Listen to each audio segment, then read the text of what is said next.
Field here. Welcome again. We're doing another stream of July. Wait, shit, June. It's one of the last June streams actually. We're gonna be playing some Circus. We're gonna be playing. I think we're gonna be playing Nothing Else's composition with Houndmaster Flagellant, and a Vestal and a BH, and we'll see how it goes. I liked it very much yesterday. I think I actually enjoyed playing it so much that I do want to keep going. We shall see whether it actually works as well as it did work yesterday for us. There are obviously some variations of this composition. We can obviously use the Jester, just there as well. Okay, I actually forgot to change the stream titles. Crap. I just realized I went online without changing the stream titles. So we have to just make some. I just very quickly need to make some alterations on Twitch and on YouTube. Sorry, I just rushed out of a meeting. And I just need to make the changes here right now. So yeah, the Vestal Day is no longer the Vestal Day. It may be the second Vestal Day perhaps, because we'll be playing some Vestal, but it's not gonna be, you know, a dress-up stream anymore. I just don't have that much of the potential there in my arsenal. So I just need to make those changes. Sorry guys. That's atrocious. I actually forgot about this. It's like if you stream daily, you kind of take things for granted. You just kind of sit down, switch on the stream, and keep going, right? Apparently not the best thing to do if you're tired, because then you just don't make those changes, and suddenly you're screwed, just like I am right now.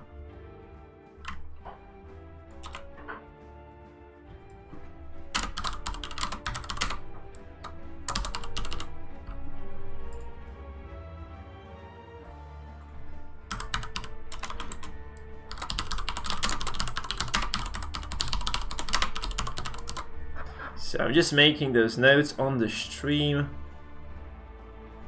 It is no longer Vestal Day, obviously, so I just have to kind of account for that, guys, while you people kind of slowly wade into the stream, make your way in, and you know, start enjoying the content with me. So let me just kind of find a decent image for the stream. It could work like this. That's good. Hey there, the Night Follower! Oh, I have not seen you before, I think. Are you new to the stream? Because I haven't quite seen you talk or speak out on the stream yet. So it looks like you're kind of new to the community. I'm just gonna change to this. That's good. That's good graphic.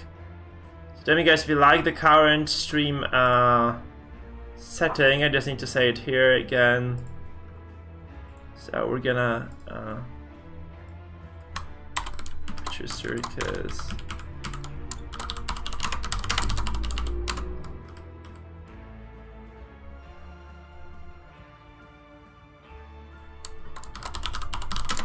Oh, lovely stuff, man. So you're a first timer to the stream itself. Excellent stuff. So what time zone are you from? Because like I have this kind of consistent viewer base, and they are usually from the European time zone. Hey, there's Silentia. Okay, Silentia is not from European time zone, by the way. Silentia is American. So yeah, he doesn't always frequent the stream for that very reason, because I tend to stream like in the European time zone a lot. So that's cool to kind of, you know, have this day off when I actually stream and at like kind of at night for myself. That's pretty fun, guys. Pretty fun. So lovely stuff, lovely to see people slowly coming in, flowing into the stream. I'm just fixing some little things here and there for now, so I'm just gonna try to make sure that we have everything working and everything in order. I also have recreated the link to the Discord, so I just need to, you know, start redistributing it, I guess. Yeah, that's the right pronunciation. So I'm just gonna get the link. I need to get like a permalink though. I need to get a permalink. And this link will never ever go bad. So here we go. Guys, oh, Bulgarian, crazy. So you say I'm from Poland. I'm like, Poland is an hour before Bulgaria, right? I think. So it's 9 PM in Poland, which is quite late for me, honestly. Okay, we're making of a great composition here, as you guys can see, because this is dark. Like, this is nothing else's composition. This guy just makes great comps overall. It was very fun to use this yesterday. I really enjoyed playing this, so we'll just kind of give this one a shot for a while as well. We'll see where it takes us, more or less. I feel like taking the finisher here on the Helmmaster is definitely not uncalled for as well, so we're just gonna do this, and we will get going with the PvP. I'm just gonna tell the Discord people that the stream is online, and we shall begin the slaughter in darkest tier, guys. We shall begin the slaughter in the darkest tier. So just need to warn my Discord guys, and we'll be ready to go. Stream is live.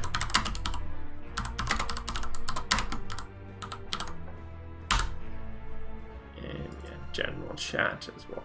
I'm spamming my own Discord. It feels bad, guys. I'm sorry, you have to excuse me. By the way, Night Follower, if you're not on Discord yet, there's a link to the Discord right below the stream. There's also a Twitch link there, which I think you might want to follow as well, because there is like a lot of cool stuff on my... Yeah, it's just Twitch, right? It's just Twitch channel. So the more the merrier everywhere on the social media, right? So I guess you can also follow me there if you're more of a Twitch person. Really, it's like up to people which of those platforms you guys are using. So I'm just gonna announce the stream, and we are ready to go, guys. Let's get started. Let's get started with those games. Can you, by the way, can you hear me loud and clear? Because I was kind of messing with the microphone yesterday, so I'm just wondering if it is actually in good shape right now.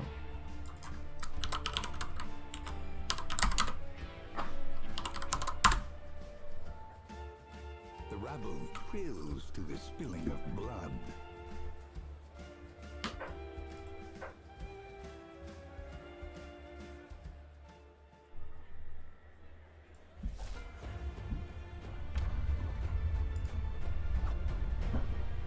Hey, we have... What the fuck is this? We have something here. It's weird. It's a weird thing. It's a vile creation, guys. It's a vile creation. I don't know what the purpose of it is, but it's here. What the hell is this shit? Yeah, this is always just kind of... It always gets me slightly baffled, you know? Like those compositions just... Sorry. Oh, that's very weird. Yeah, I guess so. I don't really have... I mean, he's running the move skill chance, debuff skill chance on the Arbalest. Does he have any debuffs? What the freaking hell is this? Debuff target, stress. This is like stress buff? Oh my god, what is this shit? So, is he just going really hard on the backline stress, I suppose?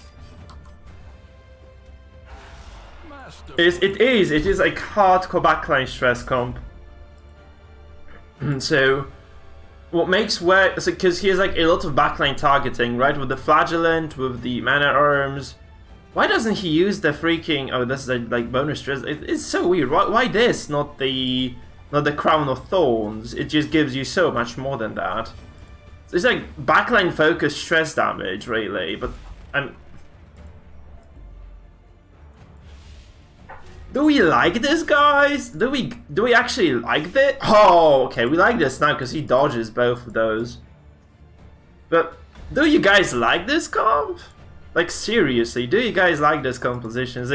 Is a stress comp, like very strange stress comp? Like he's just gonna stack that stuff. Hey there, Martin Thibault. You're a new person to the stream as well, right? I haven't seen you before that much. Lovely to see you. Like lovely to see every single new face on the chat. So welcome, welcome, welcome. Guys, if you'd like to keep up with the stream, remember to join the Discord. Link is below in the description. Right? Like, what the freaking hell is this? Like, seriously, what is this shit? Okay, we're just gonna stun the PD. And then, like, what does he do from there? I like the concept. Yeah, I'm just very curious, because I haven't... It's probably, like, that might be, interestingly enough, Like, since I don't have the BH here, this is not... Oh, I don't have the BH. Guys, if I had the BH in this composition, can you imagine how this would have gone with the bounty hunter here? Fuck, just pull the PD to the front and this is over for this guy. And now we have to struggle with this shit for a while. We'll just have to struggle with this for a while, because frankly I have no reliable way of killing the PD for now. So he also resisted the previous bleed, which is gonna be quite troubling for me. He has no healing though. So unless he guards this or something, like PD is toast as... Okay, he just doesn't guard this, okay. That's intriguing. So I guess I just wait for the PD to go, and then I'm just gonna melt his face off, right? With the finale, because he takes what? He takes 8 damage. So if he activates the PD right now, he just loses him, right? He just loses the PD. So he has to be aware of this. He has to be aware of this. He is aware. Okay, he's aware indeed. So he's super aware. The awarest person in the world right now. So what we do, I guess, is we just kind of... I guess I just do some more harvest damage, because he's... As I said, he's mostly, I feel... He's mostly focused on stress damage. Oh, he has to do this. Oh my god, get shit on, mate. Okay, good night, good night, good night. Boom, boom, boom. Boom, boom, chow. This guy is done. He's done. Like, he lost his core character. This guy is donezo. This guy is just donezo. Oh my god, that was pretty. Like, you hate to see it. No, you hate to see it when he could have guarded this. He just didn't see it coming, did he? He just didn't see it coming, I think. That's the problem with him. He just didn't see that he was gonna die, and he died. And that's the end of the story of our Jeff Unleashed, I think. Because, you know, he's gonna have a permanently stunned character here, or he's gonna be wasting the arbor. No, he just has this stun kind of there right now. That was good. That was good. But we got kind of lucky, guys. Let's face it. Because there was quite a decent chance he was going to actually hit the disorienting blast, and then we would have just dropped dead, right? So you just have to kind of consider that as well, always. It was kind of a lucky play as well. Takes 12 damage here. Let's help this a bit. Gonna take... Oh, he resisted the bleed, right? He took 1 damage there, so he's gonna be at 0 HP next turn. So I really need to start stacking some damage on the flagellant though. That's the problem, right? Might want to start healing this as well, like, a little bit at least. Although no, I'm just gonna do the damage actually. I'm just gonna do the damage here. Yeah, he has this. This is very weird. Like I guess he just wants accuracy, because suppressing fire is 110 accuracy. I mean, I like the idea. Actually, I don't mind this. I don't think this is like total garbage. I've never seen this skill used before though. It does inflict, so it increases the stress taken, decreases the stress dealt, so overall it's a very, very solid skill, right? It's a pretty solid ability. It's weird. It's just weird though, it's just weird as fuck. Please stun though, please stun, stunned, yes, okay, Gucci. Yes, it's a bit weird, isn't it? It's a bit strange of a composition here from Jeff Unleashed. Question is, like, what does he really do with this? Or what does he do from here? Where do we go with Jeff Unleashed from this place? It's very, I like it. It's kind of innovative, right? It's quite innovative indeed. So there's like no reason to be kind of shitting on this comp. I think it's pretty good. So he has not removed the bleed. That's you have to kind of oh, he resisted it again. 45 bleed resistance. Come on. It's not that much. It's not 100%. So you should be taking some of those bleeds to the face at least. I mean, we might just lose it though. Like it's not over until it's over, right, guys? It's just kind of it's not over until it's over. And we don't have like a reliable finisher here on our characters, really. Let's face it. Like yeah, the Houndmaster can do something here and there, but that's about it. So maybe okay, he takes 10 per turn. That's not enough. Yeah, I like the idea of the Arbalest actually doing stress damage. I think it's quite fresh. like, you can actually do a lot of the against stun compositions with this, right? Because you can do stress and you can also play against the stuns quite efficiently at that. So that's very nice. I do appreciate this. Definitely like something fresh, right? Definitely something new and cool. Just I'm not sure how it actually plays out for him, right? I'm just not sure how it plays out for him in the end. So I'm just gonna kind of do, you know, stack some more damage on these guys. That's 14, this is 16 damage over time. He has 17 HP total. He has very little healing he can do as well. So he's gonna be at low HP next turn, and I can capitalize on that, obviously. And he has no access to healing anymore. Unless he starts healing with the Arbalest, right? So that's a nice part too. Injury and despondence set the stage for heroism or cowardice.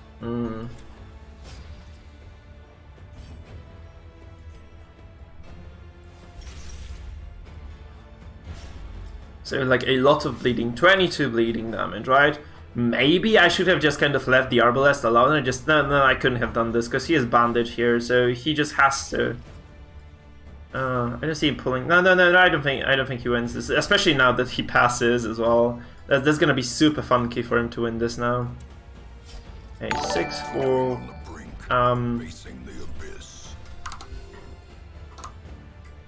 Vasily Bykov, welcome to Dungeon, my friend. Welcome, Dungeon. Thank you for following on Twitch. Lovely stuff, man. Guys, if you're new to the channel, if you are on Twitch indeed, remember that you can go to YouTube as well. There's a YouTube link in the description. I have about 200 videos on the Butcher Circus. So if you are Butcher Circus aficionados, I do invite you to join the community there. And in the very same manner, if you guys are on YouTube, there's also a Twitch link in my description in YouTube. You can go there, you can join the community there. We also have Discord server, and there is a link to Discord that, you know, I think Silentia is spamming right now, and it's also in the description. I didn't do this, he did this. So anyway, there are quite a few ways for you to kind of join the community here, as you can probably hear right now. So I invite you to try them out. I just invite you to try them out. Oh, ha! Cool, Night Follower. So he sniped me. We have a stream sniper, guys. What do we do with stream snipers? What do we do with stream snipers? That's a legit question. I have no idea. I have no idea what we do with stream snipers. Though I actually like your composition. Oh no, I thought you were my opponent. Okay, Jeff Unleashed. Sorry, I just mixed things up. So you just followed me on Twitch, actually. Sorry, mate. I'm kind of sorry. You're mainly a lurker. That's okay, guys. If you are lurking, you know, everything is appreciated. So if you're lurking, if you're just here, you know, every now and then, it's absolutely fine. If you're not willing to chat as well, you know, cool by me. But you know, the more the merrier at the same time. So if you do enjoy, you know, the community here, obviously a good idea to keep to start chatting, because our community here is amazing, and just kind of get to interact with me as well this way. I try to respond to every message I can, unless it gets super busy on the chat, right? So then that's just kind of a nice thing for us if people are participating indeed. I need to heal this hard, because if I don't, he can just crit me on the back row and kill me with the stress. So he damages me to 0, stresses me, I'm dead. I don't want that to happen, so we will kind of play the safe. Oh my god, how do you dodge this? We have low accuracy because of the afflictions. It's not that low though, is it? Hey there, Ruler of Stones. Nice to see you back. Lovely to see people coming back. Yeah. I mean, we don't implore you. I think implore is too strong. We do ask you politely to be the part of the chat. There are obviously no strings attached if you don't want to be doing this. I perfectly understand that. It's like, honestly guys, when I was watching streams myself, like when I've been actually lurking on a lot of streams for the past, I don't know how many years. So I'm like a notorious lurker myself, actually. I'm a notorious lurker myself. You know, just letting you know. So there is nothing bad about lurking. If I would be an absolute hypocrite if I were to say it's a bad thing to lurk. So yeah, I think it's perfectly fine to lurk, guys. Jesus Christ. Vestal, you too. Et tu Vestal contra me. Why would you do this, Vestal? I thought we were friends. Oh, this freaking guy just won't drop dead either. Can you die? Please, pretty freaking, please just die. Oh, this is gonna be close now, because... I'm perfectly fine, Coco. Nice to see you back, man. Jester. So, what do I think about Jester? Looks like he's one of the hardest characters. I think Jester is very swingy because of the fact that there are so many things that can counter his movements. Like you need to be positioned to use the finale, right? So you have to just play around the positioning hard. So it's very good to have Jester in conjunction with a character that can move. So it's like if you have a shield breaker, if you have a grave robber, you can just put the Jester in the right position.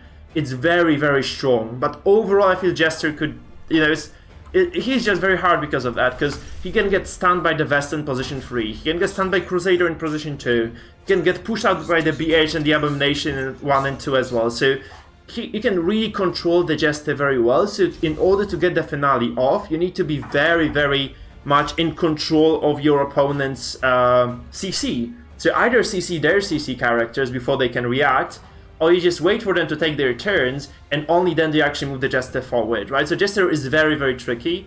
Also, you can't really see, like, when you go to the Jester, you can't see how much damage your finale is gonna do. I mean, yeah, you just can't, right? You just can't. So if your base damage, you have to just calculate this in your head, take into consideration your opponent's protection, your own damage bonuses, the bellows, if there are any bellow stacks on you before you activate the Jester, because like, if you get to activate the Jester who's in position and you can use Finale but you just don't have the damage, this is like very, very, like, usually quite a poor situation for you overall. So just kind of, you know, keep that in mind, right? Keep that in mind. Because Jester is surprisingly fucky to play. It's like, that's how it is. I think Jester is surprisingly fucky to play. That's just the way to put it, I think. He's weird, he's very weird. In terms of like how playing Jester goes usually. So he's probably, I feel like Jester is one of the hardest characters you can use in DD. Hopefully we don't desync now, it's a very decent game for us. Let's sack to desync at this point. Obviously we're gonna lose the Jester for sure next turn, just that we probably killed the Flagellant as well. Jester is probably one of the hardest ones. I think Grave Robber is pretty tricky. Like, all those squishy characters are really, really hard to play, right? Also, I'd say Abomination might be... Oh my god, he just death blew me like that. That's weird. I think Abomination is also quite tricky because he has like so many skills. Oh, we get the death blow in return. Cool. GG. So the thing about the transformation, right, is that you have like so many skills you have to kind of keep in mind, and there are also like little gimmicks to the Abomination. So I think like the Abomination is very, very tricky to play as well. So Abom and Jester, I think, are the hardest to master. I think Shieldbreaker has a lot of gimmicks as well, so like learning the Shieldbreaker is quite a thing, it's quite a challenge, right? Yeah, Grave Robber might be difficult. I think Highwayman is also very tricky. He has a lot of skills that do very different stuff. Arbalest, I think like all those very versatile characters are just difficult to use, because you need to kind of predict what your opponent is going to do. Whereas if you have those universal strong characters, it's very important that you kind of know when to use them and how to use them. So you need to kind of plan ahead, see the enemy composition, and just kind of plan like every single turn, you know, in advance. Because if you don't do this, it's going to be really tricky. Also, I think that the Antiquarian, because people just play her wrong, like you should never use this ability, for instance, because they're just it just doesn't pay off mathematically speaking. Just from experience, right? So there are quite a few gimmicks on a lot of characters in this game. I think, like, yeah, there are quite a few difficult characters, like the BH as well, so you can really destroy your own plays. Like, if you use Come Hither at the wrong time, there are also, like, a lot of alternatives in terms of abilities you have here. So again, like, he's also gimmicky. So there are quite a few straightforward characters. Like, I can tell you which characters are easy to play. So, Man-at-Arms, super easy to play. Crusader, very easy to play as well. Houndmaster, super straightforward, super strong. Right, Hellion, very easy to use, like overall pretty good. Like, she's not a powerhouse for sure, but she's okay. Vest is also fairly simple because you have like basically 2 or 3 abilities you cycle through. You don't really have to think, you don't really have to make those conscious choices. right, with those characters. Whereas most of the other characters, like the Flagellant, also they require you to actually think things through a lot. So that's the difference, the major difficulty or challenge. And so there are quite a few very hard characters, and there are quite a few very simple ones, right, as well. I think I've basically covered it. So whichever character actually offers you a lot of choices. So like when you activate them, what skills you use, what skills you pick before the battle, how you adjust between the fights, like, you know, how you kind of play between the game phases as well. That's the kind of thing you should be paying attention to, I think. I hope this satisfies your curiosity there in this regard. But I guess that's about it. That's about it. I'm super fucking talkative today, ain't I? I should kind of chill. Oh, I'm using the wrong composition again because of that. Oh, crap. I just realized I was supposed to go for BH, but I like the Jester very much. I like the Jester very much. Let's stick to the Jester. Like, if you replace, in this composition, if you just replace the Jester with the BH, what you gain is a lot of control, because you can just control where you push your opponents around. Okay, he pulls me, that doesn't matter with this. Like, doesn't matter with this composition too much, right? That's the thing. He can pull me again, right? But that's I'm just gonna kind of, I guess I'll have so much pressure by the start of the next round. It's gonna be fine.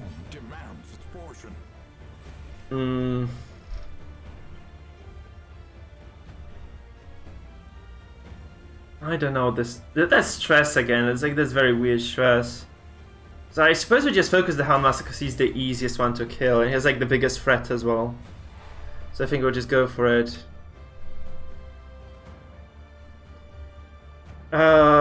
I think honestly, like if your opponent is healing, if you're like a clean opening to use the finale, I would just use it most of the time.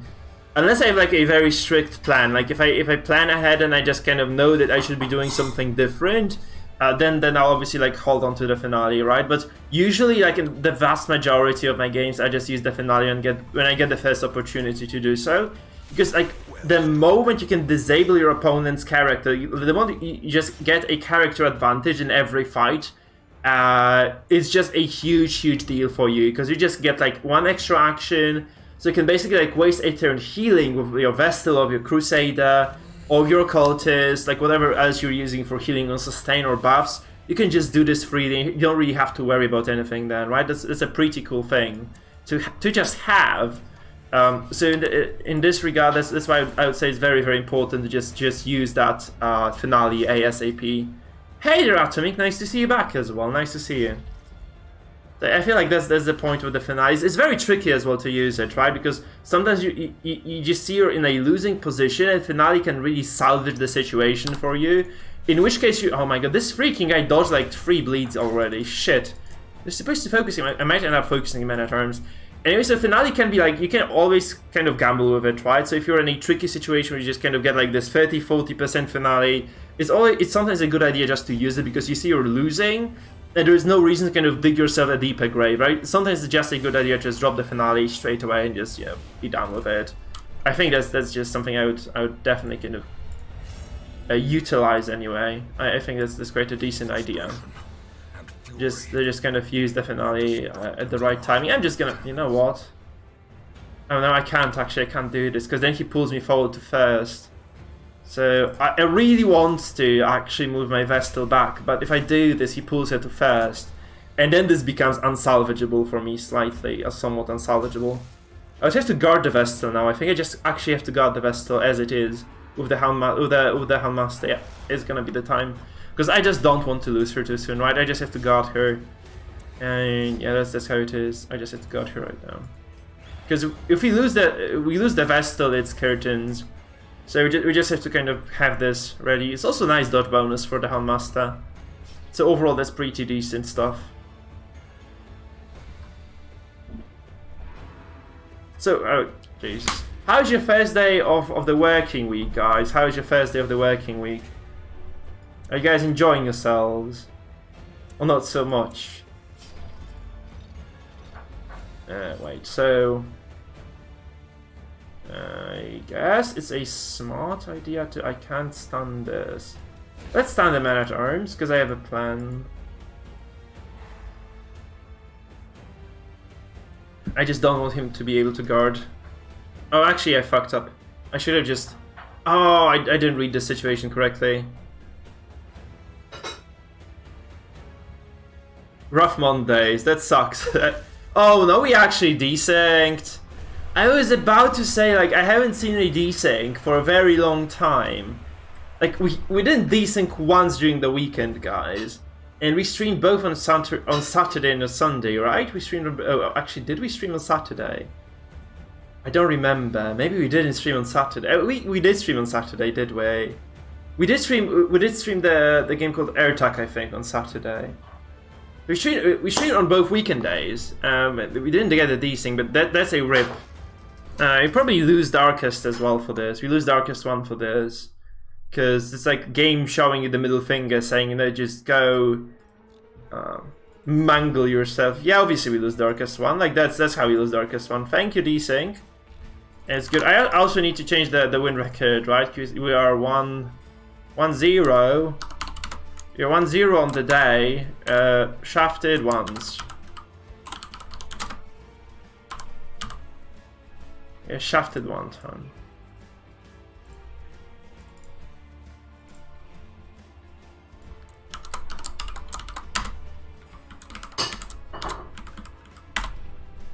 So let's just go back to this because we got shafted now. So it's all fair to say that we got shafted, right? It's all fair.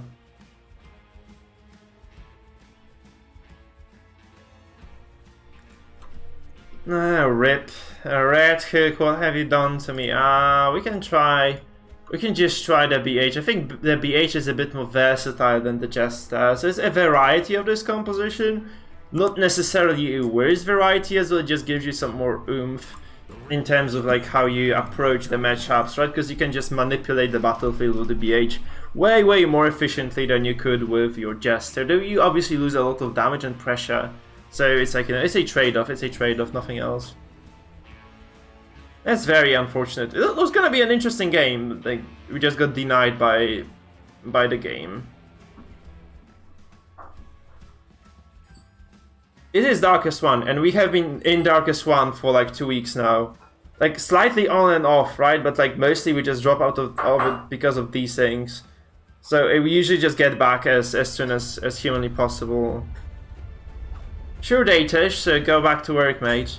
Enjoy your work as much as you can, obviously. So it really depends, right?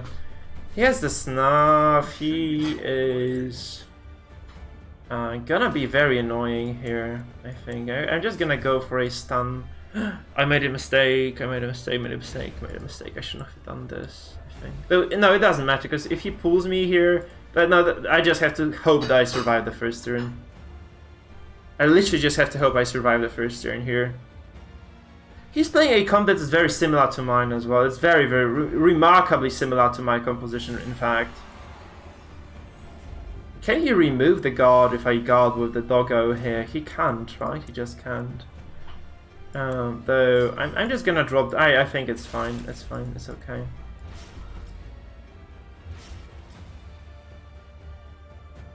Guys, I see so many people actually on the stream. 36 folks watching us right now. That's lovely stuff, guys.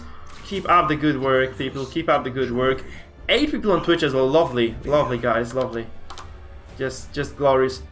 Oh, fuck. That's brutal. Oh my goodness, that's bad. He has caltrops, doesn't he? He doesn't have caltrops. Oh, that's so funny. Like, why don't you take caltrops on BH? Like, give me one reason not to take caltrops. Give me a single reason not to take caltrops. Oh, okay, he also doesn't get this because he doesn't have the glove. That's quite nice, in fact. That's quite nice. That's really bad for me. This is really bad for me as far as the situation kind of goes. Because we just lose this BH very soon. Then yeah, that's like that just kind of risk like of playing against this particular composition, right? They can just get those crits sometimes, and then just you get sort of shafted by that. So what we're gonna do here, I'm just gonna start with some pressure, because he can't break this unless he stuns. He just goes for a stun on the BH here, right? So he has to stun the BH here. Try to use the stunning blow on the BH, and then I just heal with the vestal. So I just need to force his hand Unless he just goes for this like 50-50 here, sniper shot. Don't kill, don't kill, don't kill. Oh my god, no! Oh no! Oh, that was risky, but it just didn't work for me. Fuck! Oh, that's brutally bad. I probably should have healed this. This was very, very unwise of me to actually have done that. I shouldn't have done that for sure. Ah. Oh, that's sad. That's sad. He had like, yeah, it was like what? Yeah, he had like 45. I had like 45% chance to survive it. It just died. I thought I was gonna get some slight advantage here. I wanted to force him to do something stupid before I actually did my thing, and I'm just gonna lose the game for it. I guess I'm just gonna lose the game for it. Yeah, he heals for 37 as well because why the fuck not? Sucks. This really sucks. Hey there, Shepard, we're about to lose a game. Apparently, we're just about to lose the game. Yeah, like, if those compositions get that crit very early on, there's like very, very little you can really do about that, right? There's very little you can do. Because, like, whatever you do, like, you just... The damage they kind of start stacking up is usually just insurmountable. So I just kind of fucked up, obviously, here. I should have just healed. I didn't think about this properly, but like I just kind of assumed he would just go for like a safe play somehow, just stun and then kill. But he just didn't do it, he just went for this risky 50-50 really, and he just got it, so yeah. I'm not a fan of those risky 50. Oh, he just DCs as well. Oh my god, it's so funny. So we drop out of the game, we were definitely winning, and now we just... Oh god, these things at... Oh shit. Oh, that's so sad. So first we just get these things out of the game we were supposed to win, and now we just win a game we were supposed to lose because of these things. I guess that, yeah, thank Red Hook indeed. Yeah, totally deserved. Yeah, I fucked up and I won. That's how it is sometimes. I actually think the Jester is better here. Like, I like Jester more than the BH. I gotta say this, because he has the dodge. He has like the finale. You can always just, I think like it's easier to keep the Jester alive than just to keep the BH alive. Now, obviously, I feel tempted. I'm just gonna try this again though. I'm very stubborn, amen though. I'm very stubborn, amen. Dude, so I'm just gonna probably stick to this. Let's try it once again. Hey, there's Anxious! Hey there, Arimans, by the way. I think you have messaged us before, right? It's just lovely to have you people back. The Twitch crowd is here, guys. The Twitch crowd has arrived. If you guys haven't yet joined the Twitch, by the way, if you're on YouTube, there's a link to my Twitch in the description. It's basically twitch.tv/mikefield. You can just go to my Twitch and join the Twitch community as well, which I would very much appreciate. And then we are also on YouTube, obviously. So if you're on Twitch, on the other hand, you can join our YouTube community just by clicking the link below. I invite you to do both those things. It's always fun to be on both platforms. So yeah. You know, in case I go YouTube, in case I do go Twitch exclusive at some point, which, you know, I'm not really sure is gonna happen, but it might. It is a possibility, alright? It is a possibility. So you might want to join both platforms for that reason. I don't think I'll go Twitch exclusive with the streams, but you never know in the, like, as far as the future goes, right? You never really know. We go first. Oh, Fettuccine is our old fellow. Like, he has never been on stream, I think, but we keep bumping into him a lot. Like, it's like one of the most common things we see on the stream is Fettuccine. Seriously, it is. It really is. We're gonna just go for this. We're just gonna go for this pool here, because this messes his composition up a little bit, so it's good to do this. Yeah, I like YouTube I actually like YouTube a lot, right? I like YouTube a lot. So does he go for the... Oh, he goes for puncture. Okay, interesting. So what we do here is we actually start by disrupting his kind of setup a little bit. So we'll see what kind of happens here.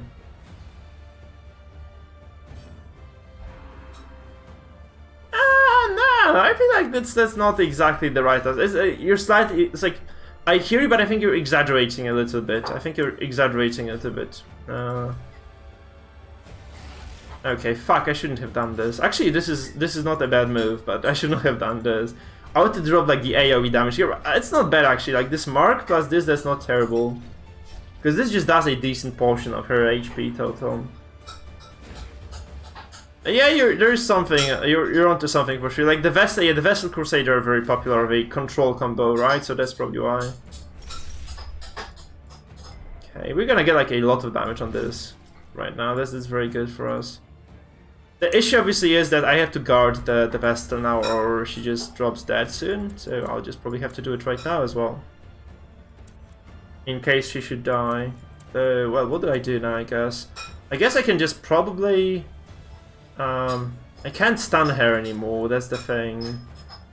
I could drop like... No, I can't. I mean, I could just drop another Hounds here, but I just can't guard my own Vestal then, right? He has the finisher on his Highwayman. So I just have to guard this, and I think I just have to guard this. Oh, I can't, because she's guard broken. No! Okay, I just had to do this. Crap, we just lose the Vestal then. Pretty much unconditionally, we just lose the Vestal now. That's quite unfortunate. But, like, he's gonna be in trouble as well, right? I wish I could stun his Vestal, which I can't do. But, yeah. Yeah, fuck. That's bad. He has another finisher here on the Shield Breaker. Obviously, guarding wouldn't have done anything for me because yeah, if I guard, yeah, it just doesn't help much, does it? Yeah, that's funny because Shield Breaker should have like a lot of survivability, but she just doesn't here. Yeah, I know. So there is nothing I can do for her, right? She's just dead.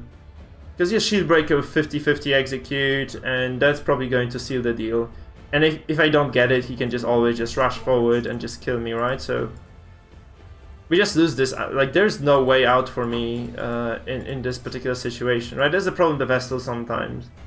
That's why Vestal isn't like A tier strictly, right? Because this just sometimes happens. You just get this situation where you just can't do anything really. I'm just gonna drop AoE here. Oh, we dodge again. Like, we dodge both riposts. It's very good. So yeah, that's because like if you get pulled forward and stunned, there's like so little you can actually do about that. And I think I don't really think we misplayed this too much, right? I just can't. I had like 0 ways of preventing this. Like it just happens sometimes. There's like. I don't think we are in such a dire position though, because we did like a shitload of damage ourselves, right? But he has like a lot of healing at the same time, so that's kind of the problem here. Obviously, that's kind of the problem here. So I'm just gonna start like keep dropping the AoE here, just hoping that I do kind of punch through his layers of defenses on time. Yeah, Vestal Rip indeed, right? I think this was just impossible to prevent that, right? It was just impossible to prevent that. So shit, he's just gonna focus the Houndmaster now. It's just gonna keep going like this. It's just gonna keep happening. Fuck, that's unfortunate for sure. I also am unable to do anything with my Flagellant here now. I'm just gonna move forward, obviously, so he can't target me with those duelist advances here, but that's gonna be really troubling. I think we just lose this. Hey there, Tortoise, welcome. Nice to see you back as well. I think that's just very unfortunate, bumping into the Shield Breaker, as he just has more stuns than me because I'm using the Flagellant here. That's basically what it is. It just has more. I don't think, no, Shield Breaker isn't OP. I would say like this is quite the opposite really. I think Shield Breaker is slightly underpowered if anything. She's just annoying to play against. I don't think she's OP though. I don't think she's OP at all. Would never say that she's OP anyway. I mean, what can I do here really? What can I do here? Because I need to move my BH into position. That's the problem as well. Like, he just messes up with my composition a lot. And I just have very few counters. Yeah, she's like an A. Yeah, definitely. Like, she's strong, but just not that strong, right? She's not strong enough. And like, you use the Vestal, you use the healing potential, like every single character that takes damage is going to just die because you have no healing left. So that's kind of the issue here. I probably should have dropped the regen here on the Houndmaster. I mean, I go fast, So next turn I just activate the Houndmaster and just drop the healing, right? So that's not the big issue. Maybe I should have just done this sooner. Maybe I should have done this sooner.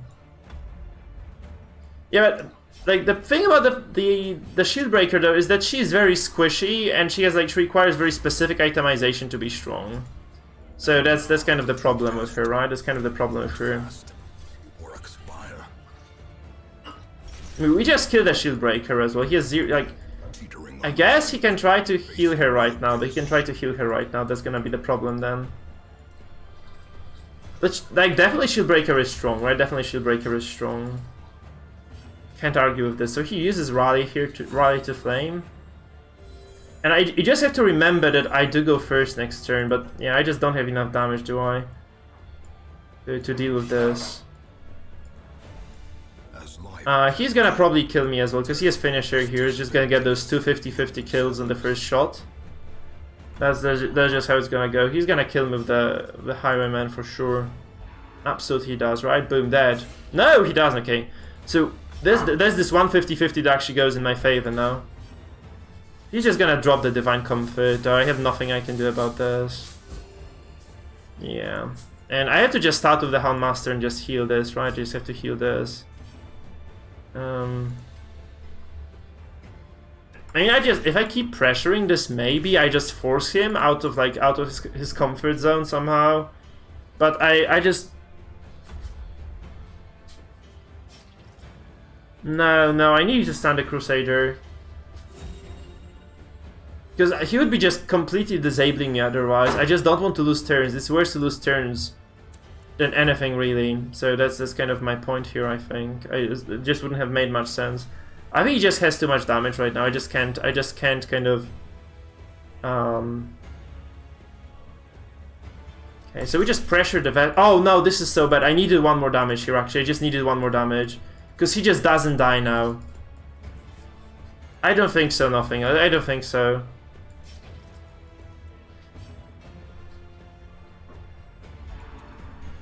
Because he would have just controlled this fight way better then. And this would have been GG anyway. Shit, that's so unfortunate.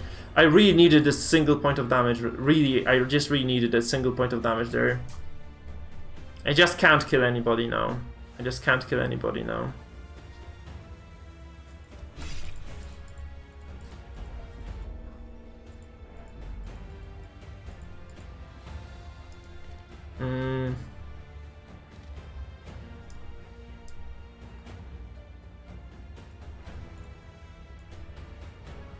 If you just let the Crusader stun me all the time, that's not good anyway. I think this is just kind of unlucky for me to be playing against this particular composition of this. I don't think this is just...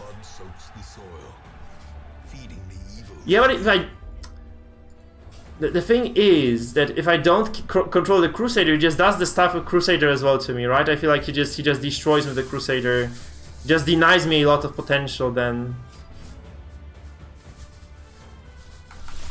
So I don't know, man. I don't know. Maybe it was an option.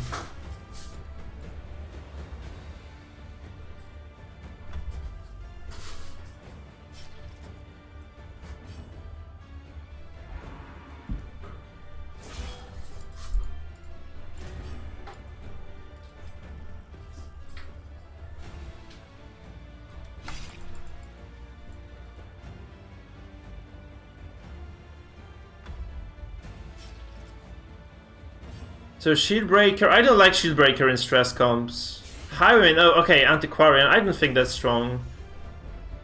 Pure stress teams. I think like pure stress teams are amazing. I think pure stress teams are like really strong right now. I was running like a very specific pure stress team composition. You can just check my videos. I have like a composition video at my very front page in here on YouTube that you might want to check. So you could probably go there and check it out. It's like there are quite a few very strong stress comps, guys, that I would recommend overall. Like there are like combos, like there are some like pure stress comps, sustained stress comps that work as well. So there's a lot of stuff you could be using. I can just go. I'm just gonna kind of tell you which video I'd recommend you watch, guys.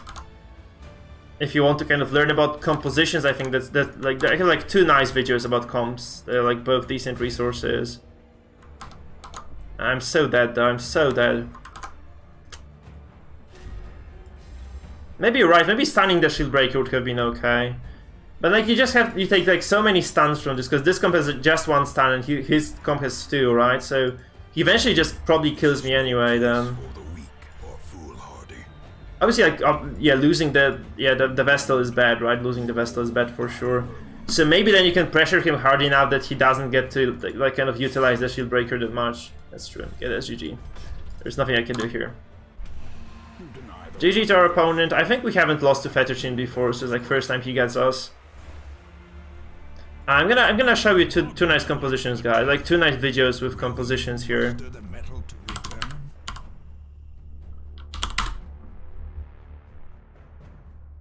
So let me just go there.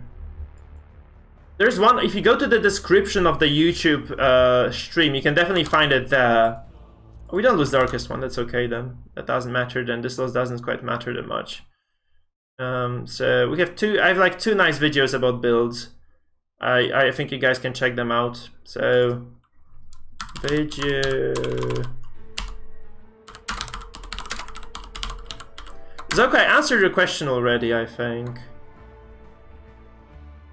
Shieldbreaker, Man at Arms, Highwayman, Antiquarian. I don't think that's strong. I don't like it myself. Like, I don't see a reason to be using Man at Arms without Bellow. I guess you're trying to go for like Repose comp here. I don't think it's that strong. Oh, Houndmaster. Okay, Houndmaster. Why? Why no Bellow on Man at Arms?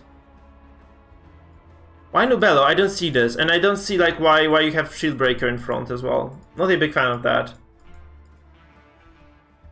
So I think like Shieldbreaker isn't there. I'll just take Abomination there because Abomination has similar disruption, and yeah, I think that's it. I think Abomination would be just better. Not a fan of Man at Arms there. I don't see what Man at Arms accomplishes. So I don't like it. I don't like it that much. And I'd have to see it in practice, but I think it works that well. I mean, okay, so this is there's a very similar composition by Ludic Savant, right? There's a very similar composition by Ludic Savant.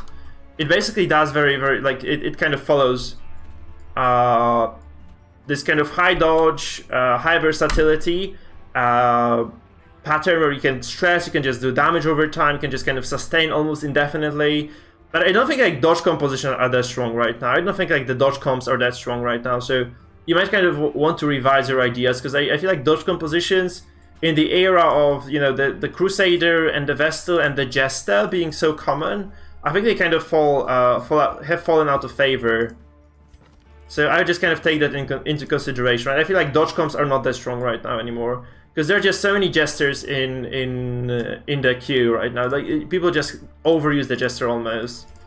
So the dodge comps are not that strong, right? That's why I probably just kind of say it's not the best idea in the world. Plus you kind of lose a lot of stress compositions with this as well, don't you? It may be fun, but I don't think it's exactly the strongest comp in the world. Crusader, Bounty Hunter, Jester, yeah, that's a very strong comp. Yes, I like it. Atomic. I think that's a very stress comp if played correctly. I mean, I played a lot of dodge comps, so they're like super frustrating to use, because sometimes you just get everything. You get a perfect storm in a game, and then the next 2 games in a row you just get shafted by bad RNG. So I'm not a big fan of dodge compositions, guys. I use them a lot. I think they're acceptable, but I use dodge as a mechanic because I have a Jester here, for instance, who has very high dodge modifier. So yeah, that's a possibility. You can obviously use dodge compositions, but I don't think that like you can use dodge as a part of your composition, but never base your entire team on dodge. Because if you just go full dodge, you very often just end up, losing a lot of those rock paper scissors matchups where you just play against a Jester, you play against a very strong stress composition, you play against sustain where you just kind of get slowly worn down and demolished. So I think overall like stress comps are not that great. I'm sorry, dodge comps are not that great right now. They're annoying to play against, but they're also very disturbing to use for the player, you know, kind of piloting them. So that's kind of the thing, that's kind of the issue. I really need to go first with this comp, by the way. This composition really likes to go first. So sweet Mr. Gibbs, you better make use of this. Okay, he stands a Crusader, it's not terrible. Like, oh, he also misses. Oh, good lord. You hate to see it, guys. Holy fuck. You really hate to see this. Okay, we get like a nice punch on the Grave Robber. That's very, very good for us. Because if he just goes forward with the GR right now, what we can do is we can basically just destroy her. We can stunlock her and just kill her with the Jester next turn. So I really hate to see it. So he drops the Weakening Curse here, which is obviously good. But I can just, you know, oh, I resisted the debuff as well. I can just try to, yeah, do this. Because this is a stress composition, right? It's also a stress composition. He doesn't want to lunge. He just wants to use his abilities on me. So we get 2 stuns this turn for free, because we have like, we went second and we actually got lucky with that opener. He bolsters, which doesn't quite make sense either. I think the bolster here was just completely useless. And now we just move forward with the Dex tab. Right, we just go forward with the Dex tab. He starts his turn. And what does he do? He has to heal with the Occultist. He is like 0 tempo from the very beginning of the fight. Okay, he dodges as well, so that's bad, because I was hoping to get her to Death's Door and just execute. That's kind of, you know, impossible right now. So, I guess he just tries to heal this now. Or, oh, he pulls, actually. He just tries to salvage this. Okay, he just tries to salvage this then. That's okay. I guess that's fine by me. That's just fine by me. So, you know, I don't really mind this too much, right? Because I can just keep him controlled. Like, the thing about Grave Robber is that she has extremely low stun resistance. So you can just, you know, keep her under your thumb for the entire fight if you just get the, you know, the stars to line up correctly for you, basically. And we have the stars lined up for us just perfectly right here. So, everything looks to be under, maybe not complete and utter control, but under control nonetheless. So what I really want to do here is just, I can bypass guard with this, right? Just bypass guard with this. So he's gonna be at 0 HP. And what also bypasses guard, which people really don't know, but it does, is actually a Grave Robber who goes into stealth, because you just have this, I mean, you need the item, but if you have the item, he goes stealthy, and you just actually bypass guard, and he's at Death's Door right now, so he has to just heal him from the very first turn now. So he removes the stun, but this just doesn't do anything. And what I can actually kind of follow up this with is like pressure on his back. You know, nope. I could have, but it just didn't work. Yeah, that's the plan, So, we're just gonna go stealth and wait. I hope they fix Hellion Stress Shout and the Stress. She doesn't get out of it even after using the orb. That's normal, no, that's perfectly normal, man. That's actually normal mechanic. So... Okay, so what we do here actually is just stun him. Because this removes the guard. He has to heal now with the Occultist as well, or he just gets finale'd. And this means, like, look at this. He's playing a stress composition, right? But what has he done this entire fight? Other than just trying to save the Grave Robber. Right? What else has he done other than just trying to save the GR? He just loses the GR now. He just loses her. Like, he has 4 HP, so I'm just gonna go for it. Boom! And a crit as well. It didn't matter. Like, I was in, like, definitely within kill range no matter what. He's just gonna get demolished here right now. Like, he's just going to get absolutely shredded. Because he hasn't really done anything in this entire freaking fight. Like, quite literally, he just hasn't done anything for the duration of this freaking fight. It would be nice to focus the Man-at-Arms now as well. It would be very nice to just focus the Man-at-Arms here. So, oh, I just don't do damage though to this lineup. He has very high protection here. That's not good. Oh, PogChamp, that's not great. I need to kill the... no questions about this. I just need to kill the Man-at-Arms. I made a mistake here. I think I need to lunge first. I need to just open with a lunge. Oh, let's just go for the Crusader then, I guess, because this just does a lot of damage to Crusader. Because I want to keep my Vestal viable. You know, I just want to keep my Vestal viable. Yeah, he's just not gonna die. Yeah. I just need to kind of keep my options open here. So I need to just set my, I just need to move my, oh, that's very lucky for me. This was 5%, wasn't it? No, actually he has no stun items, so then that's absolutely not the case. Never mind, it was just normal. Just a normal course of action here. Okay, we just get a stun on the Occultist.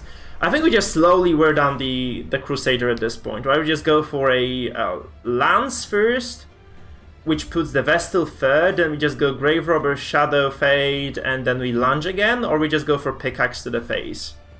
That's the plan, guys, that's the plan. So he guards this, actually, that's okay, because I can just switch focus, it doesn't matter, because I can just switch focus to the Occultist, that's also pretty good. And killing the Occultist is obviously like kind of a nice feat of its own, so that's pretty good, that's pretty good. I don't need to kill this at all, I can just, you know, just slowly focus down his characters one by one. I haven't sustained any stress damage whatsoever, so that's kind of okay for me to just kind of take this slow right now.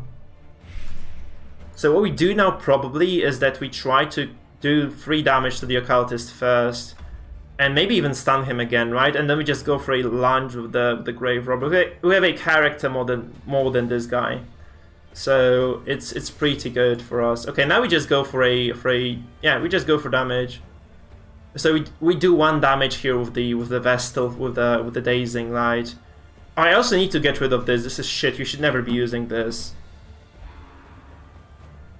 So he just drops healing. That's reasonable. Though we have to say that that's reasonable, right? That's just quite smart. I mean, I can try to stun this as well. The question is, like, do I really want to? I guess it's not a bad idea to just stun this. So I'm just gonna try to stun this guy. And he does get stunned. That's very nice. That's nice. So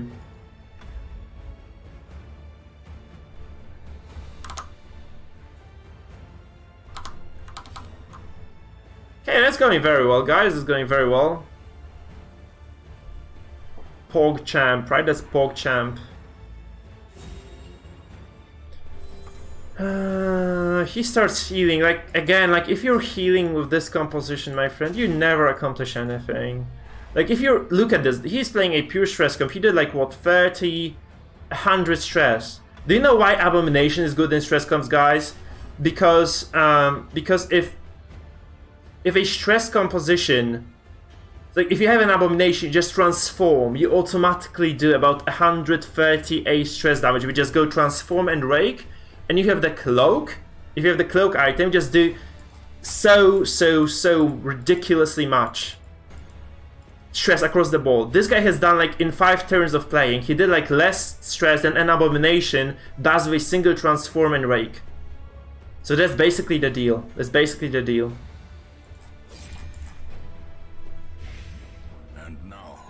So I'm just saying, guys, if you're playing a stress composition without Abomination, I think you're doing this mathematically wrong to some extent, because Abom is, like, super good.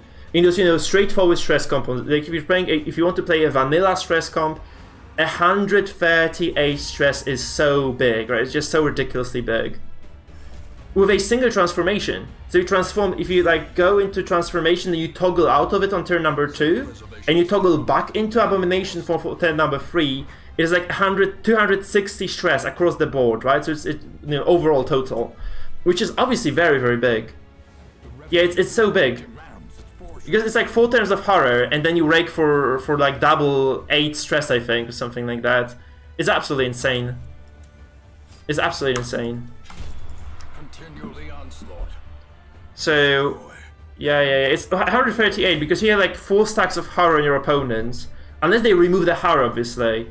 And then you also rake, and you have the item that allows you to like get like additional stress damage on transform. I'll show you guys. I'll show you how to do this.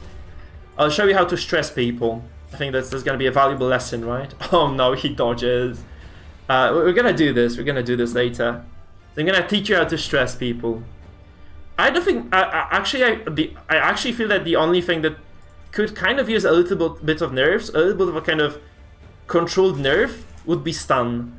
So I think it would be very nice if you were absolutely unable to stun the same character twice in a row. If they made this impossible for you to stun the same character twice in a row, this would be like the only thing I really want. Like, make all dreams come true, basically. That's stupid. You don't want to do this. Because what he did here is actually he set me up for a lunge. Or he set me up for a big lunge. No. No, no, no, no, no, no, no, no, no, no, no, no, no, no, please don't do this to me. Game, why are you doing this to me? What the fuck? Oh, that's kind of getting my eyebrow to twitch now. Oh my god, what is this shit? This guy is like a fucking Neo with 25 dodge. He has no dodge items, nothing. Just a bolster and base 15 dodge, and he just dodges every freaking bullet. Like freaking Keanu Reeves in Matrix. That's unsavory. Absolutely fucking unsavory, if you ask me. Please don't tell me you pass again. Oh my god. And he acts out of turn twice as well. That's brutal for me. And we might actually lose this then. Oh, that's gonna be so funny. If we lose, can you guys imagine losing this game now? Yeah, like you should never compare campaign play to you know, circus play. Those are like two entirely separate modes.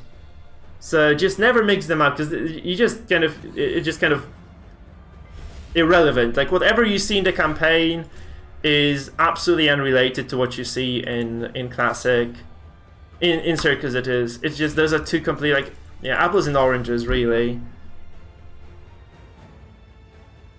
If you don't like something just because their campaign, you know, power level is low or something, it doesn't matter, because like the circus power levels are just vastly different.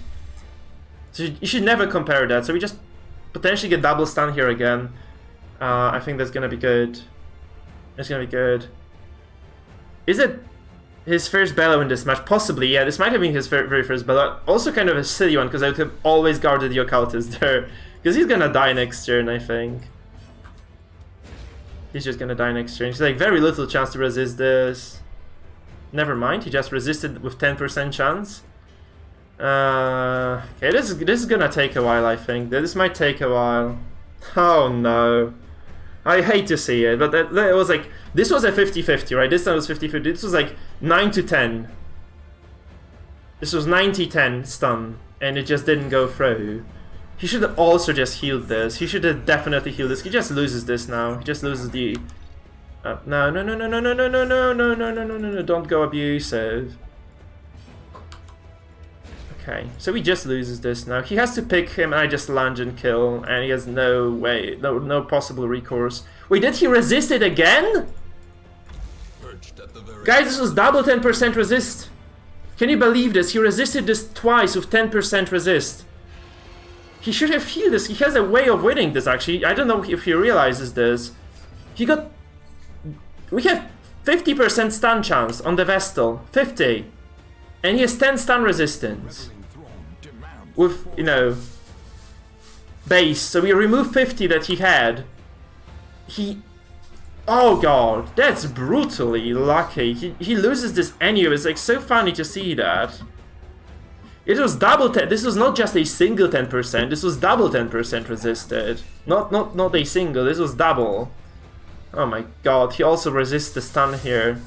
It's like, I think we got nerfed. Like, this was like a stealth nerf for us.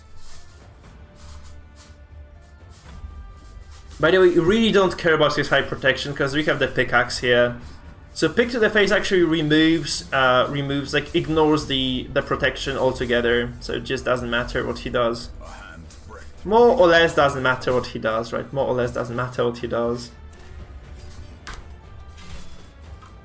Although we have like high bellow, actually I should have just probably removed that. I should have just removed that. That's my mistake. I should have just removed this this debuff of the Crusader. I'm just gonna do this for the Jester then. Yeah. Feels like there's like a Game Master sitting behind the desk and, you know, grinning devilishly right now at me. You noob. You know nothing.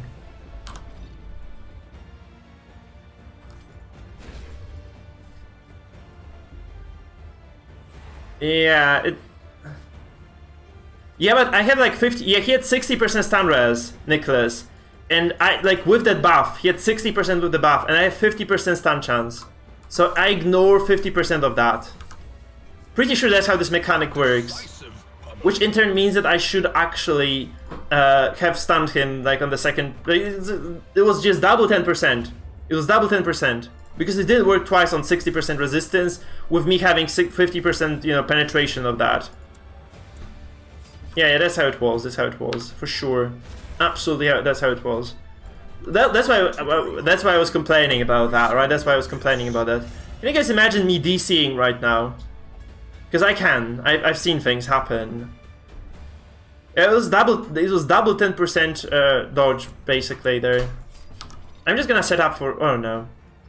Oh, you little bitch! Why did you do this to me? Come on, please don't desync now. And she's gonna do something shitty as well, right? No, actually she doesn't. So we should get a kill here. It's quite likely we get a kill here. This was just... I just wanted to lower his dev low res. Yep. Indeed. Thank you, Shepard. 85%. Let's look at him resist this. Okay, he does. GG. That was a nice game. That was a nice game. So I'm gonna teach you how to stress now, guys. I hope I don't lose like 10 games with stress in a row right now. I'm gonna show you my favorite stress comp right now. I'm gonna teach you how to use it, okay? Hopefully, anyway. We'll see how it actually goes in practice. I hope it's gonna go as I'm advertising it, so we'll just go for it and we'll see, you know, whether my predictions are correct or not, okay? By the way, we have 56 people watching, which is a very, very high number, guys. It's very, very high. So welcome to everybody who is watching right now, guys. You're incredible. I do encourage you to, first of all, join our Discord channel. Second of all, if you haven't subscribed yet, subscribe. Discord link is in the description of this stream on YouTube. Third of all, if you haven't yet followed me on Twitch, follow me on Twitch. There's a link to my Twitch right below as well in the description of this feed. So all those things, you know, free to do. Support me a ton and just allow me to create awesome content and entertain you. So it's, you know, kind of it's sort of an exchange, I suppose, guys. It's sort of an exchange. So if you guys have a Twitch account, it is huge. It's both Twitch and YouTube 56 for now. I see 56 people. I see 45 people on YouTube and I see 11 people on Twitch. So let's go for the stress comp. Let's teach people how to play stress. Alright, let's teach people how to play stress. So we just do this kind of generic, shitty stress composition for you guys. I think that's it. No, there was Antiquarian in that, right? There was an Antiquarian in that. I actually need to check my own build. I just need to check my own build there. So... control, that's... No, not control stress. Yeah, that's just high stress. Easy stress, but that's one. So guys, that's the build I featured in a video called 6 builds that will take you to the Darkest One. I encourage you to check this out. So here are the builds, guys. Here's the list of my favorite builds right now in the Darkest One meta. Definitely, like, all of those are very, very fun to use and very fun to play and very rewarding if you play them correctly. So I encourage you guys to check this video out to kind of test those builds. The video does also have a lot of links in the description to the, you know, the gameplay basically just kind of shown to you, so you can just try to kind of go there and check it out. So yeah, that's Antiquarian. That's Antiquarian. So we're gonna use the Houndmaster here. I think I'm not gonna use the finisher. I'm just gonna use pure stress for him. So we're just gonna go Red Hook here as well. No, Red Hook wasn't that great for him. It gives you crit, right? It gives you crit, so maybe it's not terrible, or utterly terrible anyway. Oh, I know that. No, I was using the Pit Fighter helm for protection. So the Antiquarian here, this is very useful just with the situational heals you might need, because there's just one more turn of healing. So, you know, 3 damage you don't have to worry about. That's very good. So you take this for single target if you need to kind of use single target damage for whatever reason, you just use it. Abomination here, these items are absolutely vital. So Clasp of the Beast for the Rake and for the, just gives you additional 5 stress per hit. And... the Riches Cloak, which is bonus accuracy, which is, you know, very, very good. Stress dealt, which is okay. But most importantly, the Hara duration. I think that's actually a good idea to put Abomination So there's also a problem with this build, right? You kind of have a couple of options with the Abomination, but you have to remember that if you... Oh, that's not bad, actually. Going Abomination third isn't bad, because the only thing it actually does is leaves your Houndmaster vulnerable. But what you can do then is you can actually, instead of raking first turn, you can just go forward first turn with the push, and then on the second turn you can actually use the Bile still, right? And if you actually have your Antiquarian pulled to the front, she can just go back. Obviously, the huge disadvantage of this is that your very vulnerable Houndmaster is second. So I'm gonna try this. I was recommended to try this before. I was kind of stubborn and didn't do it. I think it was like by Ruler of Stones as well. So I think it was Ruler of Stones who was advertising me to do this. So we'll try, guys. We'll try, guys. If it doesn't work, it doesn't work. If our Houndmaster just gets destroyed instantaneously, then it's gonna be all on Ruler of Stones. So we're just gonna blame the guy. Let's go into the match. Let's see whom we get matched against. Obviously, might go into like this kind of rock paper scissors scenario or just get destroyed by some composition that's, you know, just tailored to kill you. Like, it just happens. You sometimes lose a stress to random things, and this might be indeed the case here. No, it's probably not gonna be. I mean, he's like a dodge comp, right? He's like a dodge comp. This is Ludic Savant comp, entirely Ludic Savant comp. It shouldn't be that bad then. So this is Ludic. I don't like Riposte. Hey there, Adre. Hey there, mate. You are stream sniping, I swear, man. You are just stream sniping for sure. There's no other... It's impossible for you not to be stream sniping here, right? It's just definitely that. I'm obviously kidding. So what you really want to do with this, you should probably want to move your Abomination first and just, you know, use the horror as soon as you can. I think that's quite a good idea overall to just do this. Also, like, if you potentially move the Shieldbreaker out, that's not a bad thing either. She has very low dodge, so you should be able to do this. 75% chance to get this push. That's not bad. And let's just do it. Yeah, we get heavy damage on her as well. It's okay. Oh, you don't get the move though, because we have no movement items, but it's okay. We just did heavy damage to her as well. Cool. Lovely to see him, and I'm just kidding about that. So good luck to you, man. Good luck to you. Have fun. So this is Ludic Savant's composition, right? Pure Ludic Savant. So it's like high dodge, high blight, high damage overall, pretty strong. You know what I mean. It's decent. It works. So I think I'm just gonna. Okay, I really want to stack Bellow. I should have probably just dropped command here though. Kind of prevent all the fuckery from dodge. So it's like it's kind of difficult to kind of assess what is gonna happen to you when you're playing against high dodge compositions overall, because they're just very annoying to play against. I'm just gonna start using some regeneration here with my Antiquarian, because the composition he's using here is very slow. It plays very slow, so I can sustain some of the damage he's doing. To me, it's always going to be kind of a little bit of added value for me, really. Going first is usually better.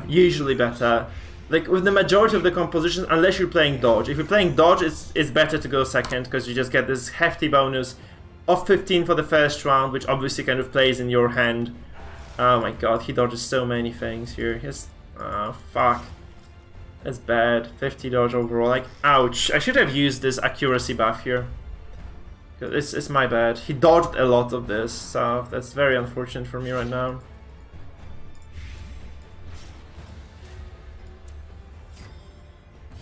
I need to just stack the healing. I think it's gonna be okay overall. But I might be wrong here. Oh, you're playing Path of Exile. How do you like it? How do you like the new league in Path of Exile? Because it's like PoE is actually my most played game. I have not played a single game more than I have played PoE. Seriously, I haven't played a single game more than I have played PoE in my life. So tell me how you like it. I'm very curious, actually. How do you like Path of Exile? It's like, that's, what is the league called? Harvest, right? It's Harvest. I have like 2k hours on PoE. I just haven't streamed this ever. I have never streamed PoE, but I have like a lot of time there. Yeah, this Ludic Savants, but I think I might have seen this before. I can't guard this as well, because I just can't guard this. Yeah, I just can't guard this. That's the problem with this. I just can't guard this. Oh my god, we're gonna lose this. Crap, I didn't see this, like, he would actually repose for 30 damage, for 13 damage here, shit. We're gonna just straight up lose this now. Actually, shit. Yeah, probably that blow as well, because I'm unlucky today. My god, yeah, he just got a lot of those stacks with the Jester. It's not playing as I would have expected it to play. So we're just probably gonna lose characters right now.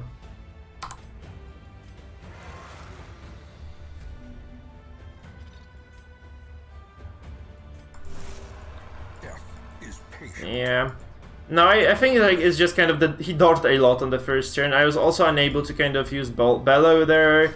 I didn't use my command. I should have just used command and maybe I'd have had enough pressure. Yeah, it's very hard to play this now. It's just very hard to play this now for me. Overall, it's just pretty rough. It's rough patch for me, guys. It's rough patch for me. Yeah, ouch. Oh, he doesn't do enough damage. That's the nice part for me, at least. He just doesn't do enough damage here.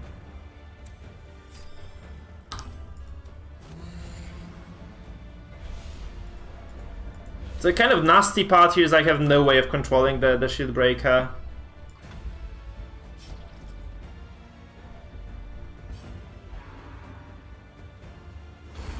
Ouch. We are still not on death's door. That's good because the Handmaster doesn't drop to 0 HP too soon here right now. That's kind of okay for me. But I think I'm just gonna slowly lose this right now because my Abomination goes to death's door. Now I can't prevent this. Oh, I actually can. Unless he goes for the Abomination, I'm gonna be out of death's door here. Okay, he goes for the Abomination. Oh, fuck this. He's smart. As life ebbs, terrible. So I'm actually gonna just transform, guys. I'm just gonna transform, and I'm gonna, because I really want that horror to go through. It might be risky, might be silly, but I just want to get the horror damage there. That's it. I wanted to have double horror on him, so just like I'm gonna lose my Abomination at some point in the future. So it's better for me to just try to keep him alive as long as possible. Okay, please don't die. Okay, good. A hand's breadth from becoming unwound.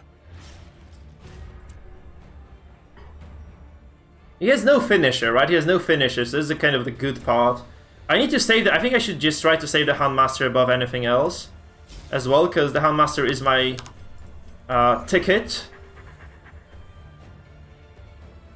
You have 8k hours, man. You have 8k hours on PO. You're even more addicted than me then to that mode. I actually got I played too much. I think I played too much of PoE already. I just need to wait for PoE 2 right now. I just need them to release PoE 2. Please don't kill me. Oh god, he kills me. Fuck. Crap. I guess this was just, it's all fair.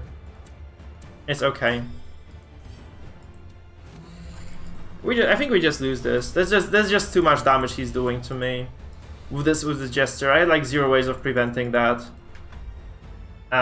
So yeah, we just lose this for that reason. Maybe I should have moved the instead of just kind of playing this greedy or something. I should have just kind of played this a bit more forward. We have 14 healing per turn now. Maybe that's okay still.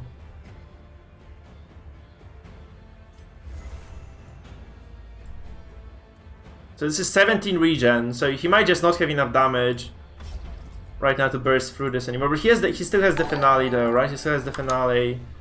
Brock Sims, man, welcome to the dungeon, welcome to the dungeon. Thank you for subbing, mate.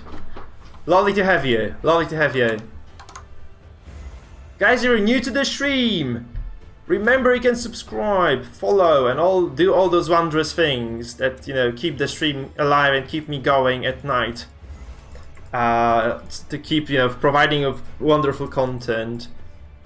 So, every subscription matters, guys. Every single subscription matters a ton. So just remember that, like, you're really helping the streamer by just being around and, doing what you're doing. Okay, we just have to heal this again.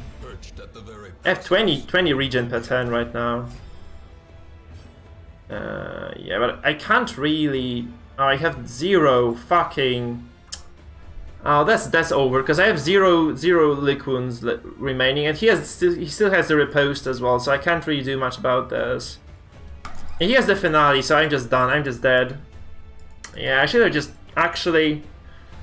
I should have just used the Hound's Harry here, no matter what, and just hope that I was gonna kind of get through this in one piece, just that, yeah. That's impossible for me to survive this anymore. I haven't stressed him enough. I think I just haven't stressed him enough. You know, I got both my Abomination rotations through, but I just haven't stressed the guy enough. And that's it, that's it. We just lose this now. Because his finale is just gonna break my neck here. His finale is just gonna break my neck here for sure. I should have just used my Hound's Harry here and just hoped that he was not gonna kill me soon enough. Because I'm gonna lose the Houndmaster next turn no matter what, right? So that's kind of the issue. So no matter how many regen stacks I have, it's just gonna be curtains. It's just gonna be curtains for me anyway. So yeah, I'm just not healing enough, right? I'm just not healing enough. Ouch. Okay, we dodged. This just doesn't matter. Because he's not even resolve tested on enough characters. And he probably has the you know, stress removing ballad as well available to himself. I would wager he does. So no, he doesn't actually. Oh, he has, yeah. No, he only has battle bard. Never mind, he only has battle bard. So he just finales this. Bye bye, Handmaster. Actually, it was quite a close call. Maybe I could have kept him alive. No. That's just over right now. I guess it's just gonna be over from now. Because I can obviously try to stress him. I feel like I've done a lot of stress damage, guys, overall, but this probably is not gonna be enough. It's probably just not gonna do it. Guys, it's not terrible. Like, this isn't over until it's over, guys. He has SB, but he can still die to heart attacks. He can still definitely die to heart attacks. Self-preservation is paramount. We might have just lost the Abomination prematurely, though. That's the thing. Like, we might have just lost the Abomination a little bit too soon.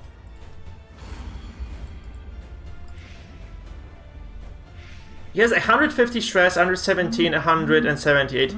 Maybe that's not bad. Yeah, we have like a lot of afflictions. I think that's okay. If he dazes, that's not bad. He starts healing as well, which kind of doesn't matter too much because I can just keep stressing him. He may be just acting out a lot and he'll probably just... He might just still lose this, right? Because he has like 0 ways of dealing with my Antiquarian right now. Because he used all his damage to kill these two guys. He used the finale. He focused a lot of bleeds and blights on me before, so he has just very little he can do. Maybe, like, if you're playing stress, guys, that's something you have to always remember. If you're playing stress, it's not over until your last character dies. Especially if you can keep your Antiquarian and Man-at-Arms alive. Because these two guys are ridiculously strong. They're ridiculously strong in what they do. So he does a smart thing where he just moves my Man-at-Arms forward. And this means that when the Jester moves into position here, he can target both these characters with Harvest, right? But that's kind of a long way off for now. So it's not terrible. I'm stressing him quite hard as well, so I don't think this Jester is kind of gonna be alive for long. And he doesn't have that much damage to deal with the Man-at-Arms. We have 43 HP. We have very high protection here. She has very high dodge, so overall we are also regenerating still. We have 3 turns of regen on the Antiquarian.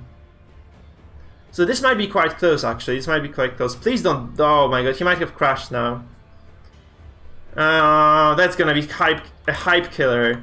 But you guys, if you're playing stress, it's not over. Like, you lose your 2 characters. If you've done enough stress and your Man-at-Arms is alive, he can make absolute fucking miracles happen.